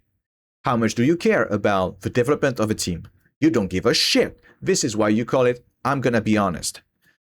When you are frustrated, how much do you care about being a better player? How much do you care about questioning yourself, your methods? Nothing. You believe you're right, you're gonna tell the truth, and you're gonna never be the guy who needs to do better. You will always have great excuses. Because of this behavior is incompatible with high performance. This is why in the greatest teams, not in esports, in elite special forces, when we send people that may die if they fuck up, we never allow frustration, no matter the form. I did not train myself by watching esports. I was laughing my ass off when I was watching esports. I trained myself. I went to people. that knew what they were talking about, that knew the stakes, but we're aiming way higher than what we're aiming right now. Let's go. J'ai parlé et je pense que là, je pense que j'ai été toxique dans ma manière d'amener les feedbacks parce que je pense que j'ai été très émotionnel, on va dire, dans l'équipe. Another topic, constructive criticism. Esports is the only industry that is struggling so much about constructive criticism. It's very easy for you to understand if the criticism you made was constructive or not. It's in the name, constructive. Do the people that I just criticized, do they feel better? Do they feel empowered, or do they feel smaller? If they feel smaller, my criticism wasn't constructive. When you construct something, you make it stronger, you make it better, you make it bigger, you make it, I don't know, but something better. If you make them little, feel worthless, feel whatever, it is not constructive. You are not the one to decide if it's constructive or not. When someone comes at me and tell me, man, I think you're shit, but I'm only saying this so you can be better. Do I feel better? No, it's not constructive, no matter what you say. You're not the judge of that. Meaning, I have a player who told me the best moment for me to tell me that I made a mistake is after the game. Because when I'm inside the game, I need to fully focus on what I'm doing, and I cannot be derailed by any comments. Therefore, even if I tell him the best thing possible, like in the sweetest form, but it's during a game, it's not constructive to him. End of story. I do not get to decide that for the others. I get to decide that for myself. You come to me, you tell me something, I feel belittled. I feel that you're coming at me. It wasn't constructive, and I will tell you, when you're saying this, I take it like this because this is our relationship, and I need to take it into account. So I understand that you wanted to say this. So this is how I would like you to say it next time. And if you tell me, yeah, but I didn't have the time because, then you do not care about me. Then you make me feel a little worse again. It's a rule that is goddamn simple. Many people, when they see my video, when they see this video, man, I think your video was too long. You should add some music. It's only to make things better. In my mind, I'll be like, I don't give a shit about your fucking music because I'm making these videos so people can learn. And if people can learn, but not without music, I don't want to speak to these people. I'm only talking to people who wants to be the best. I want to talk about CEOs to general managers who want to hire someone who can do the fucking job. And if I can't even fucking do it because there's no music, I don't want to work with this trash. So fuck you with your music, like, oh, you should add some music in the background. Fuck you. It's not constructive. You did not understand the purpose of my mission. Therefore, your criticism, which may be constructive to you, is garbage to me. So this is how you know if something is constructive. Do the person feel like better? Are they feeling like more ready to tackle to something new, do something new, to adapt? Or are they feeling bad? If they're feeling bad, you did it wrong. Même si honnêtement, humainement, surtout après le bootcamp, et j'aimerais faire quand même beaucoup de gratification à JL, parce que je pense qu'il y a des gens qui travaillent là-bas qui sont très passionnés par rapport à l'e-sport, et je pense qu'on a été mis dans des conditions qui étaient super cool. And this is actually a mistake. Super cool conditions. We created in the mind of the players that better conditions means easier conditions. And more enjoyable conditions. Fancy conditions. Do you know what does a high level training looks like when you're in special forces? Do they put like flowers next to the bed of the soldiers that will train there, the commando will train there? Do they put some music during the training? Like, do they have foot massage? Do they have, I don't know, like Starbucks nearby? Doesn't look like that. Do you know what the training looks like? It looks like fucking hell. But in esports, we're like, you see these facilities? It's for you, boy. Oh man, you see these milkshakes? You just come there, you tell the chef, I want a milkshake, he's gonna do it for you. What happens when we do this and we did not like train people properly? They believe that better means easier, means more enjoyable, means like, let's say, just self-care. Like when people think about self-care, they think about foot massage, spa, and stuff. It's not that. When you reach high level, everything gets more tense, and yet you still need to deliver. People are playing with higher stakes. They need this contract to be renewed. So you need to handle this shit. You need to handle this pressure.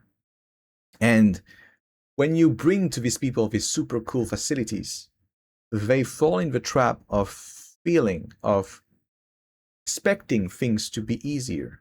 And when things get hard, they collapse. So what you want to do is give them the best facilities, but also tell them, guys, we're going to work hard. It's going to be difficult. And I don't want you to be frustrated, because if you're frustrated, you're going to fuck my scrims. Once again, the amount of scrims that are binned, even in tier 1, is about 80% when people are not trained properly. Imagine 80% of what you do is going straight to the garbage. No fucking way you'll be like in the greatest conditions when you play the games. No fucking way you'll be like able to say, oh yeah, we will win this game. No fucking way. So do not confuse better facilities with actually better. Things are actually better. When you reach higher levels, everything is harder. We expect more from you. What you did, what I have something to remind myself that what got me here won't get me there. Whatever I did before to get here will not be enough to get me there. So I need to do more. I need to do differently. Let's go. Et je pense juste que humainement dans le roster, il y a que des mecs sympas. Surtout Mercer, je pense que c'est le mec avec qui, même si in-game, je pense qu'on a. This is very good, this part. The people that are toxic, the people that are gonna make your life miserable and stuff, they're never bad guys. They want to do good, but they were not trained properly. So their way of doing good is actually harming people more. But they're not bad guys. Like, at some point in your career, you'll probably have one real bad guy. One guy who just wants to fuck your career because he knows it's over for him, therefore he's going to take you down with him. There are people like that, but it's very rare.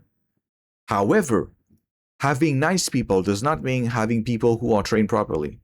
So you need to understand that all the situations I'm describing right now, it's normal in tier 1 because people are not like trained properly. C'est différent.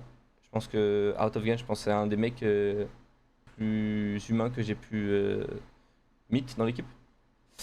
Et ouais, je pense que grosso modo là, moi juste en fait après la deuxième week, parce que je pense que honnêtement on est en 3-3, enfin je crois qu'ils sont en 3-3, et je pense que a beaucoup de, enfin la possibilité de se qualifier. Mais moi je me suis rendu compte que en termes de, pour moi ma santé mentale et ma santé physique, je pense que, et j'ai beaucoup réfléchi, ça fait des semaines que j'ai réfléchi à ça. I'm almost done.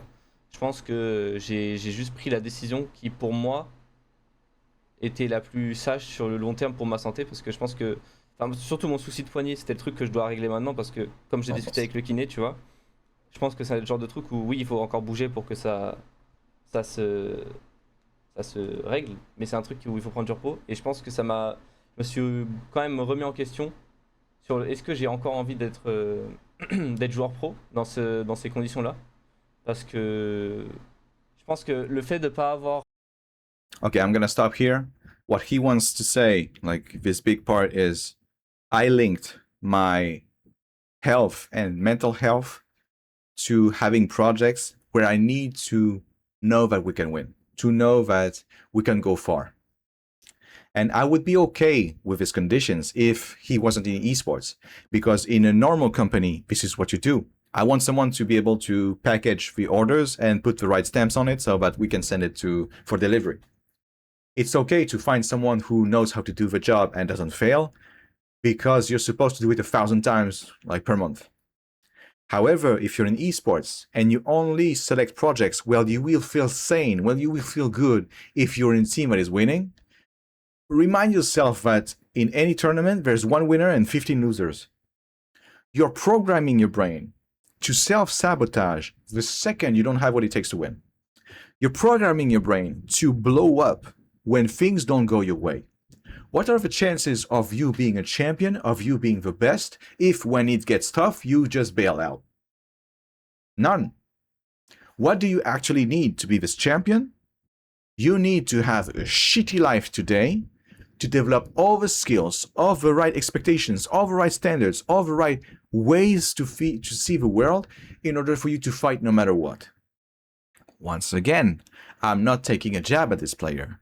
What this player feels, how he thinks, is representative of 90% of even players in Tier 1, and probably all the players in amateur level. So you need to understand how your way of seeing things is already fucking you up. And here he did the critical mistake of, I'm gonna link my health, my mental health, my sanity to the quality of my projects. In a world when I cannot even control the quality of my own projects, he's a player. He's going to join a project that was created by something else. The players were hired by someone else. So you're basically gambling every time. And you cannot link your health to something that you do not control 100%. It's highly suicidal. So this is what I want you to understand for this part. Eu d'opportunités après l'une des années où j'ai été le plus investi et où j'ai eu le plus de succès. Ça m'a fait beaucoup de, de damage, on va dire. He just said the previous part, but I'll just say it again. Because he had really great projects before, now that he has to start from the bottom, it feels like a downgrade for him, and it's very difficult for him to accept it because he feels like it's unfair because he also had his best career, his best moments, and he thought he deserved to have better. I'm not saying that he's dumb to think this. I'm saying that the way we prepare people today dooms them to feel this way.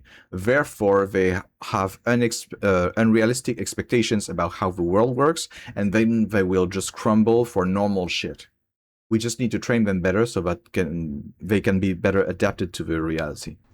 Et je pense que il y a un moment, il faut juste se rendre compte que, tu vois, si, si j'ai plus la motivation quand ça se passe pas bien ou Okay, I'm gonna stop here. This happens a lot as well. My motivation is high when things are going well, and my motivation is low when things are going bad. If you want to be a champion, if your motivation drops every time it's hard, how much chances do you have of becoming a champion? 0. You want to be a champion? You need a shitty life. You need to enjoy the hard life. You need to enjoy the process of, I'm going through hard shit, and this is exactly the price to pay. This is exactly what I need in order to be the champion that I'll be in the future.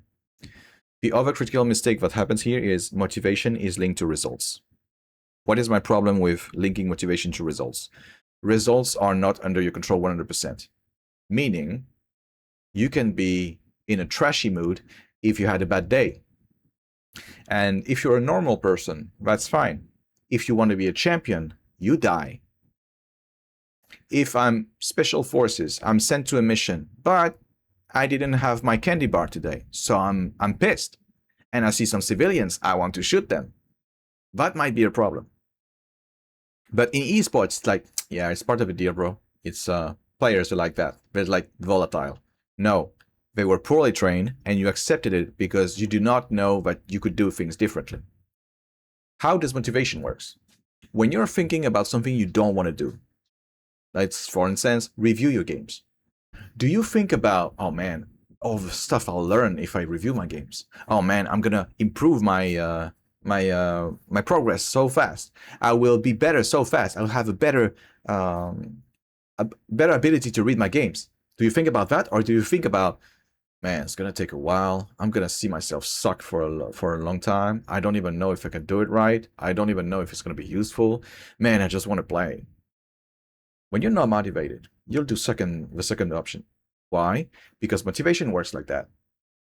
Motivation is based on attention. If you focus on the cost, on the bullshit, on the it's gonna be hard, of course you won't be like thrilled to do it. But if you focus on the benefits, if you focus on the, man, I'm gonna do this and I'm gonna be so awesome afterwards, you will want to do it. And this is what happened when you were playing the game and you loved the game. You didn't think about, man, I'm gonna spend 8 hours again working hard. No, you were thinking about, I'm gonna do this, it's gonna allow me to do that, and then I'm gonna be able to be that great, but I have this result, and blah blah blah blah. You kept going. Motivation is not something you hear this a lot in YouTube because it's bullshit. Motivation comes and go. What you really need is discipline, because discipline will always be there for you. Discipline is actually garbage. Discipline is, I don't want to do stuff, and I will do it anyway. And people are like, yeah, but if you do it all the time, then you will be used to do useless stuff. No. Your brain is designed, optimized for survival, not fulfillment. He doesn't care that you need to review your games. He wants to know if you're gonna die if you don't do it. And if you don't die if you don't do it, he's like, then we don't do it. Why is discipline not working? Because discipline is exactly the same bullshit people told you at school. Oh, you don't want to work? You need to work. And did you work at school? Fuck no. Why? Because it doesn't work like that. However, the people who sell you discipline, how do they make you like swallow this bitch? They tell you, man, if you develop discipline, you will not just succeed a little, you will be Superman. You will have all these muscles. You have all this smart brain. You have all these girls. You know why? Discipline. And your brain's like, oh yeah, I want that. I want all that success. Let's be disciplined. You do it. 2 weeks later, if you're really lucky, you stop doing it. You don't understand why. Man, I don't understand. In the first 2 weeks, I could just do everything. Like nothing could stop me. And now I can't even do something. Why? Because your brain understands you tricked them. You told me that if we did this, we would get girls, we would get money, we would get fame, and all I have is a fucking dirty pizza from yesterday. Where's the reward?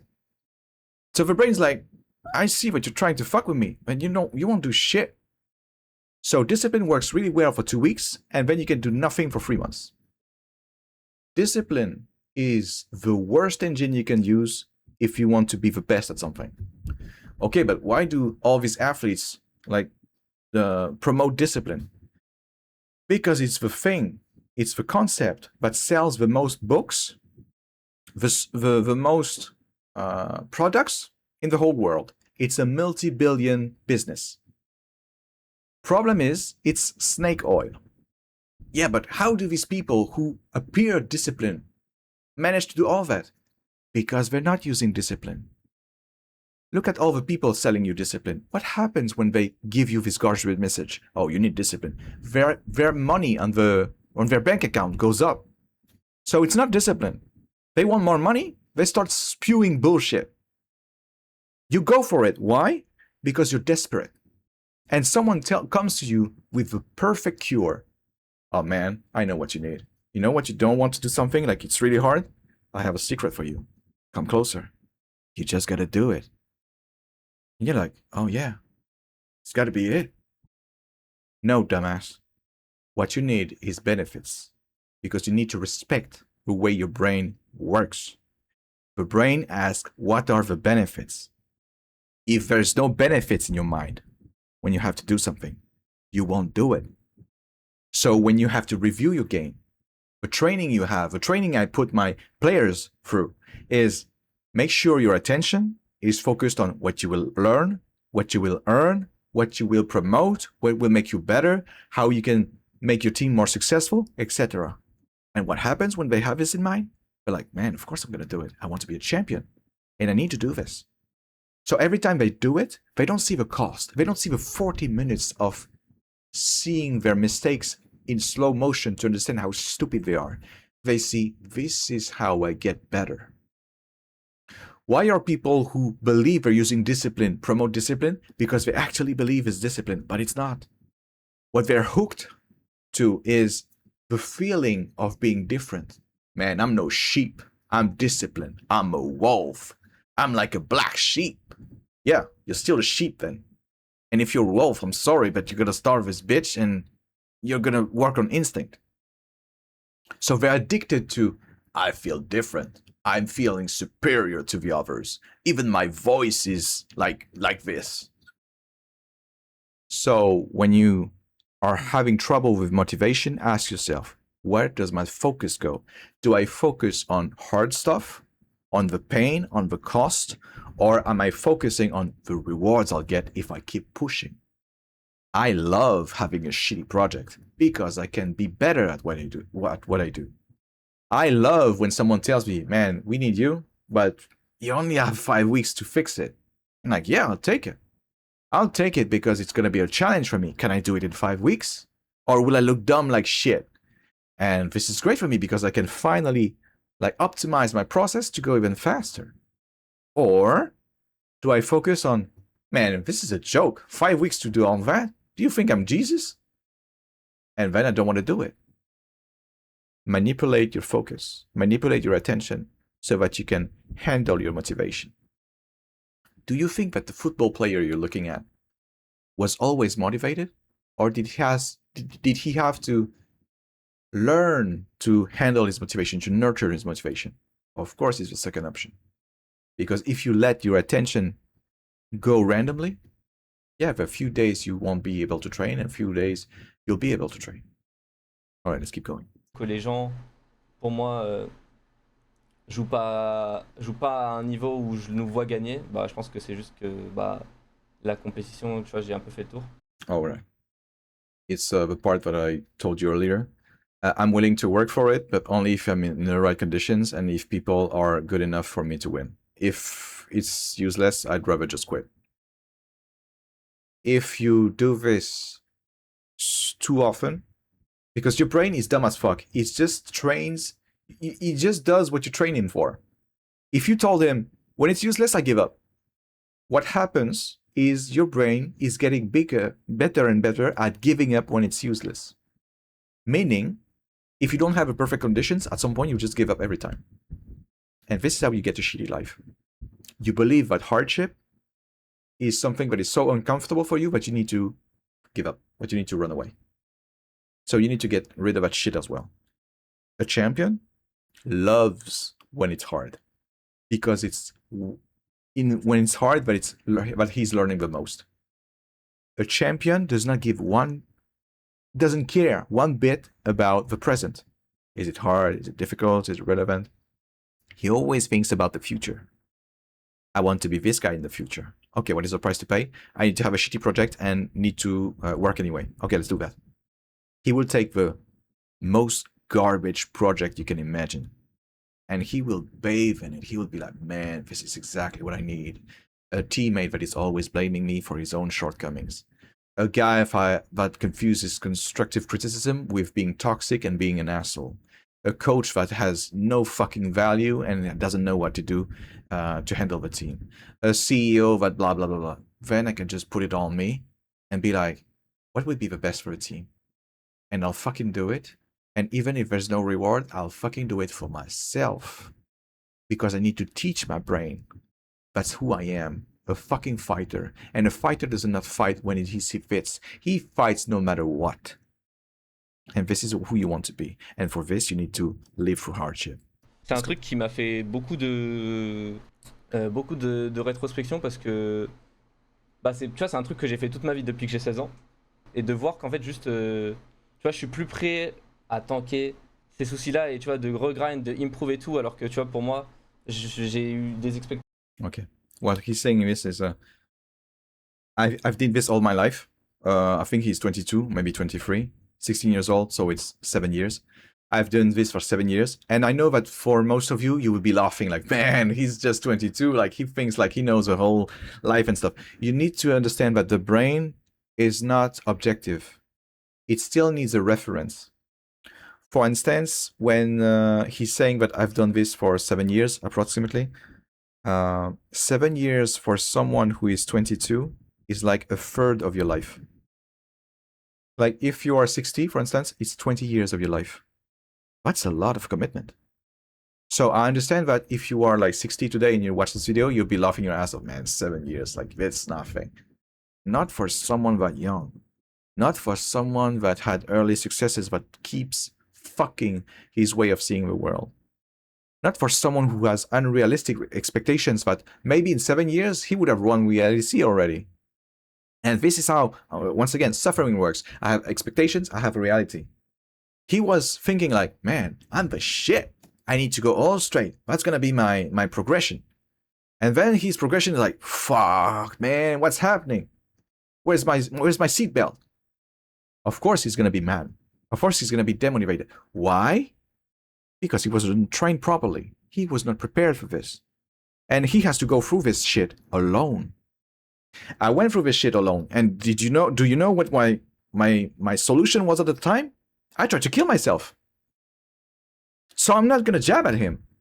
Like, the guy is putting it pretty well.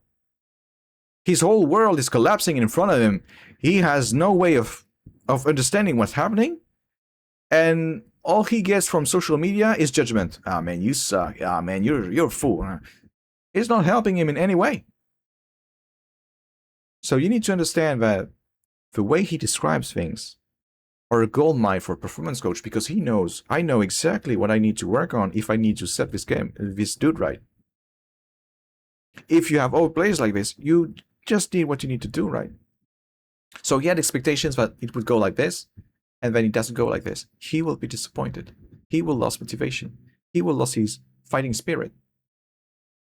And if you don't know how to train him, like to make things better, it will get worse. So I understand when he says, I need to leave, because even if it sucks now, I would make things way harder for everyone if I stayed, because I need to deal with this shit. And for this, I commend him. It takes a lot of balls. Balls that I didn't have. I wanted to take the way out. I wanted to take my car and crash to a wall. That was my solution. He's doing better. All right, let's go. Des attentes qui étaient déjà là et qu'au final tu dois repartir d'ici et tout remonter. Ouais, franchement, c'est quelque chose que juste j'ai eu du mal à gérer et j'en ai parlé avec toi. He is having a hard time to handle it because he still believes his expectations are the reality. But it should have happened this way. You get rid of that, suddenly he can just fight back. It's not about him, once again. It's about the way he was trained. The way that life fed him wrong informations, and he was led to believe that these wrong informations was actually the truth. Tommy, tu vois, genre il m'a demandé si j'étais prêt à me battre pour prouver, etc. pour le top 3. Bah, le souci interne, c'est ce qui s'est passé après Skill Camp. C'est qu'en fait, j'ai dit à mon head coach, écoute, après ce que j'ai vu, tu vois, genre il s'est passé des trucs in-game qui m'ont extrêmement frustré, tu vois. Something in-game really frustrated me. When you're frustrated, how much do you care about your future? Zero. How much do you care about the good of a team? Zero. How much do you care about blah, blah, blah, blah? Zero. What I'm trying to say here is his decision may seem objective to him, because like it's finally a time where he can think about his problems and how to deal with them. But there's something that you learn really fast when you work with a performance coach. You never think about your problems when you see everything in black. It's like everything around you is going to shit, and you're like, let me think about my next move. Your next move will be trash. It will be garbage. What you need to do is to pick yourself when you are at the peak, and you ask yourself, what do I want to do in my life? This thing. It will be the closest thing to what you really want to do in life. To what you actually want to do in life, sorry. To never do this when you're in the gutter. Because when you're in the gutter, you will go for the safest option. The option that makes the suffering stop. And it's not a destination. It's actually avoidance. Et je lui ai dit, tu vois, genre moi je peux pas jouer dans ces conditions. Je peux pas jouer ADC et en même temps call X et Y dans la game, sortir de mon rôle pour espérer juste gagner des games pour. Okay. Same deal here. Why is he not willing to do it? It's not that he doesn't want to work.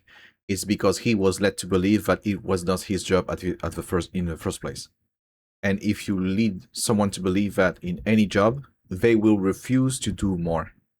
Instead, if they were trained properly, they would be trained to, I don't know how you will reach your objective, but all I can tell you is that it will never be the way you anticipated, the way you want it to work. Like if you ask anyone who do great things in life, did it happen exactly the way you wanted? They'll fucking love their ass off for 20 minutes. Never. There was not a single thing that went according to plan. Initially, I wanted to be a professional performance coach by joining a big team. It almost never happened before. Like, it's only after many years of working with amateurs and a few missions here and there, but I landed in a great team. But before that, I didn't start with that like most people. And it's okay, because I was at peace with the fact that maybe I'll need to do way more than the others. I accept that. I understand that I can still succeed, but not the way I wanted. It's fine. Moi, c'est trop. Genre, c'est pas ce pourquoi je joue. Mais voilà, moi, j'ai juste dit après Skill Camp, bah en fait, juste j'y crois plus, tu vois. Genre, je lui ai dit que Once again, I don't believe it anymore. I think the project is doing whatever.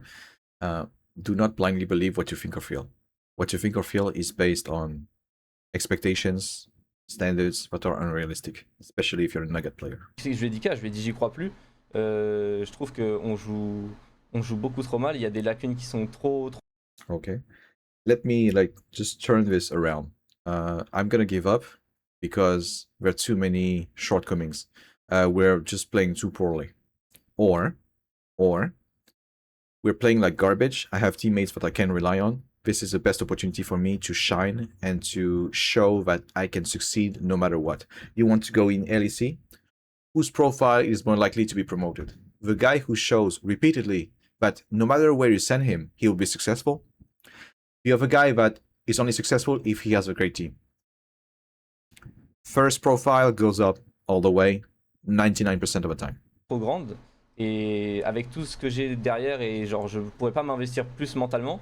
Donc, je lui ai dit, honnêtement, si moi j'ai pas envie de jouer et de paycheck steal parce que genre je trouve que bah, ça sert à rien. Genre je vais pas rester dans une équipe.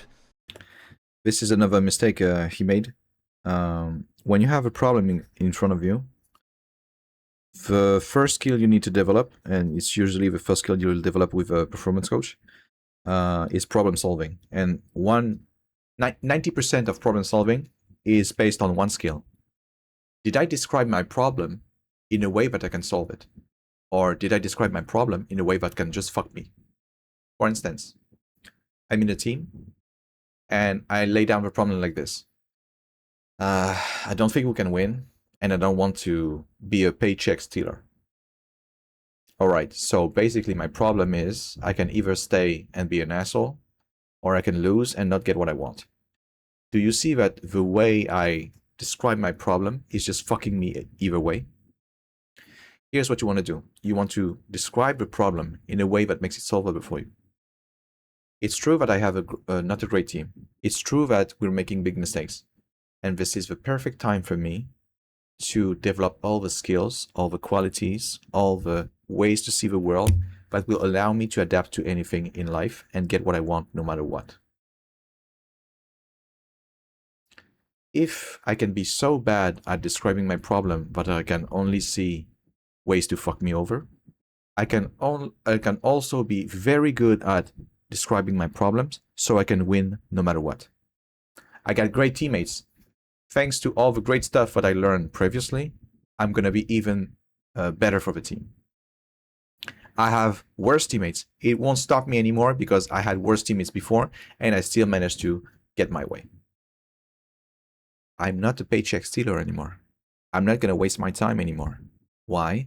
Because the objectives I set for myself are no longer out of my control. Here, he thinks he's doomed because his objective is a result. I want to win. And yes, in order for you to win, you need great teammates. You need to have small mistakes only. Therefore, you're doomed to run away, to give up if you cannot win anymore. So you need to describe your problem in a way that makes it solvable to you.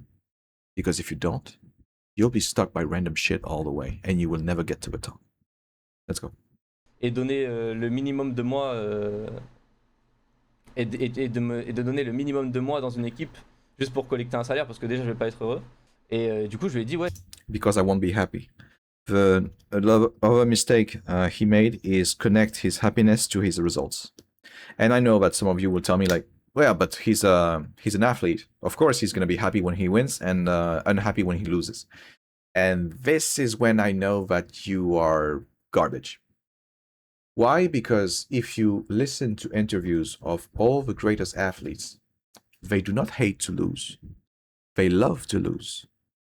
Why they love to lose? Because when they lose, they watch the tape, they understand what they need to make better, they understand what they need to do to be better, and they just do it.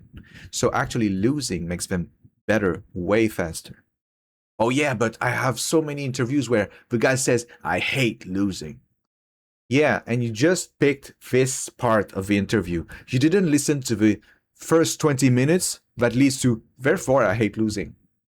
Because if you did, you understand that the guy who says, I hate losing, he says, this is why I train at 4 a.m. This is why I squeeze free training when my teammates are just squeezing too. This is why I boost my recovery. This is why I'm paying attention to what I eat. I hate losing so much that I do what it takes for me to not losing. In esports, we just took the I hate losing. Therefore, I get upset when I lose. I'm mad when I lose. I refuse to fight when I lose. Yeah, you became a loser. You just took the worst part of the interview because it sounded cool.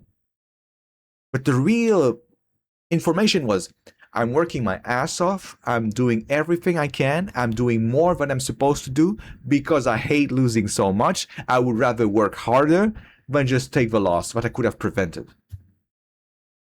And you just took the worst part. When I get upset, when I lose, I get upset. When I don't think I can win, I give up. I hate losing. You just fuck yourself. Congratulations. Once again, you were not trained properly. You were trained by people that were not trained properly, which is even worse. Bah en fait, juste j'aimerais partir, tu vois, parce que genre, je pense que honnêtement, dans la dynamique actuelle et dans l'état où j'étais, je pense que je suis juste, en fait, je remplis pas le rôle qu'on attendait de moi ou qu'ils peuvent attendre de moi avant la signature, tu vois. This I understand him. Like, I would rather not stay because I would make things harder for everyone. And this, once again, takes a lot of balls to say. I would just change something. It's not him the problem. It's his training, his methods.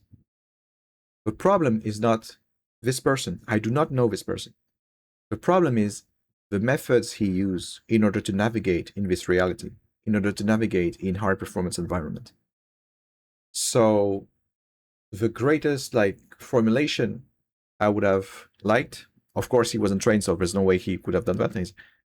I'm not seeing the world in the proper way for me to be successful and in order for me to be beneficial to the team. Therefore, I need to upgrade my training about X, Y, and Z.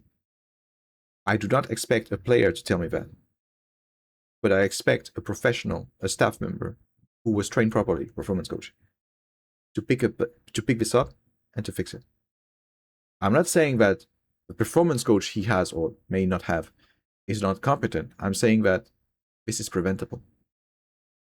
I'm not taking jabs at people. I want people to be better. This is why my video is so long. I'm describing everything so accurately that even a monkey could understand what's going on. Et du coup, ouais, c'est pour ça que j'ai demandé de partir et que tu vois, genre, je m'en fous de l'argent, je m'en fous de rester sur le banc et de prendre un salaire. Non, franchement, et surtout que, ouais, comme dit, pour moi, c'est un projet one shot, c'est-à-dire que c'est un projet en summer split. For me, it's a one shot project. It's a summer split. It's supposed to work right away or fail. I love this part because he is giving me the imaginary rules that I need to fix. Let's say you want to be the best, but you only want to be the best when you're in winning teams, when you're in long-term projects, when everyone's nice, when everyone's supportive, do you understand that's too many conditions for you to operate? Once again, if I want to be a champion, I need to be able to pursue my dream no matter what. Oh, I don't even have a project, then I need to train anyway. How do I train? By doing exactly what I'm doing right now. I'm gonna watch the others. What are they failing? What do I need to prepare for? How can I do it? Nothing is stopping me. When I see my colleagues who refuse to make videos because, yeah, but I don't have projects right now, so it won't be interesting. Just look at the projects of others and build on it. It's fine. Remove the conditions you need for you to perform, so that you can perform no matter what. Et c'est un projet où il faut être super fort, tu vois. Moi, en tout cas, l'honnêteté, c'est que oui, j'ai été violent dans mes propos parce que j'agis souvent sous l'impulsion de mes émotions. When someone says that to me, I'm just emotional. I tend to be emotional. I tend to say stuff that I don't think, or I'm not really meaning the word that I'm saying. It doesn't tell me that this person is immature. It tells me that this person was not trained properly. You do not happen to reach high performance randomly. You reach high performance by knowing exactly what you do. And how do you do that? By taking the path that people before you took, and they just documented what they did. So you can just, like, not start from scratch. But in esports, we like to start from scratch all the time. So we never get really far. This is why also I'm making this video. So I understand when he says that he would rather quit because he feels like there's no other option. And understand that it's not because of him. It's not this player that thinks that. It's his training that reflects that. If I took anyone in this fucking world, and I put the same bullshit rules he has in his mind, everyone would do the same thing as he's doing right now. So stop thinking that it's people that are the problem. No, it's their training, their method, their way of seeing things. Mais la décision, elle est I do not know this player, by the way. basée sur des faits que j'ai juste plus envie, tu vois, et que j'ai plus la motivation de jouer dans cette équipe. Genre, je pense que c'est une décision qui est égoïste, très égoïste, et ça, bah, If you want to be the champion in anything, you need to be selfish. So I understand what he means, but I know that it's selfish. I know that it's going to have some damage for the team. But I'm going to be honest with you. I've done many teams where someone like him was present, like in the same state, like completely broken, completely burnt out, etc. Keeping him is actually worse. I know that it's easier to keep a burnout player and let him rot until the end of the season. But him going out and having the chance to make things right for himself is actually the right call. I know it sucks. I know that there's a lot of money on the line. I know that there's a lot at stake and it will just fuck you up. But that's actually a great thing. Like, if I was talking to the CEO, I would be like, him leaving is actually an opportunity for you to understand how critical it is for you to build an environment where talent performs. You need to have skill sets, or to hire someone who has skill sets, to make sure that it doesn't happen again, because this is what it's costing you. And let's be honest here. This player is taking the blunt of this decision because he's the face of it. I will never blame a player for not knowing what he needs to do because he wasn't trained. But I will blame the people who are responsible, who could have done something, or who could learn from it, because they have the money, they have the people, they have the time, whereas a player, their career is very short and they're not given any chances to make it as long as they want it. So I'm not saying this as pointing fingers. I'm saying that you can fix it. It's a good thing. Once again, being the problem when you want to be a champion is a blessing. When you accept you're the problem, you automatically become the solution, and therefore you can fix it. And all you have to do is to fix it. Man, I just made a video out of it. If you don't feel like you can do it, like apply the principles, just hire someone who can. And it's done. You'll never have the same mistakes again. These issues that he's describing, this is 90% of my missions. And most of you will think like, man, but there's so many problems you identified. How can you fix it? Frankly, I just counted 23 problems. Like, I'm not done yet, but I know that there's 2 more. And it takes 2 weeks for you to fix it. Because it's always the same thing, like expectations that are unrealistic. But if I counted the unique problems he has, 23. And it might seem a lot for someone who is not trained, but 23 problems for a performance coach, basic performance coach, 2 weeks. 2 weeks and your team is ready to go. All right, let's finish this up. Faut pas être Einstein pour le comprendre, tu vois. Mais je pense que sur le long terme, genre, je me voyais pas continuer, tu vois. Donc, c'est soit, en fait, c'était soit je joue, mais je suis l'ombre de moi-même, soit je pense qu'ils peuvent avoir une nouvelle dynamique avec quelqu'un qui a vraiment envie, tu vois. And this is a way of describing the problem that fucks you up, because either I continue but I fuck myself and I fuck everyone, or I just stop and they have a better chance. But the way of describing this problem is you just fucked it away for yourself. Like, your only responsibility as a player is to succeed, not to sacrifice yourself for the team or whatever. You have no idea how fast a team will trade you if they have the opportunity. So when I hear players saying something about loyalty, like, there's no loyalty in esports, wake the fuck up, bro. There are many players who are loyal to the structure who are just thrown under the bus the second it went sideways for him, and they were not kicked by great announcement. They just have a sub tweet like, "Thank you, dude. Fuck you. Yeah, see you. Better for the future, whatever." No, there's no loyalty. The only responsibility is to make sure that you have the longest career possible. So the way you describe your problem, there has to be a way out somewhere. All right. It's the end of the video, and thank you very much for your attention. I hope that it will help you better understand what is expected of someone who wants to reach tier 1. You probably understood that you have many problems that was described here, even in amateur level, and this is very good news for you, because you can train on that even before you're needed to be able to handle it. And you also understand that the best way for you to do it is to just change the imaginary rules you have, because you're aiming for, I want to win. I want to win is actually what is killing you, what is pushing you to believe you need all this shit. No, you don't need anything if you're a champion. What you need is to work for it no matter what.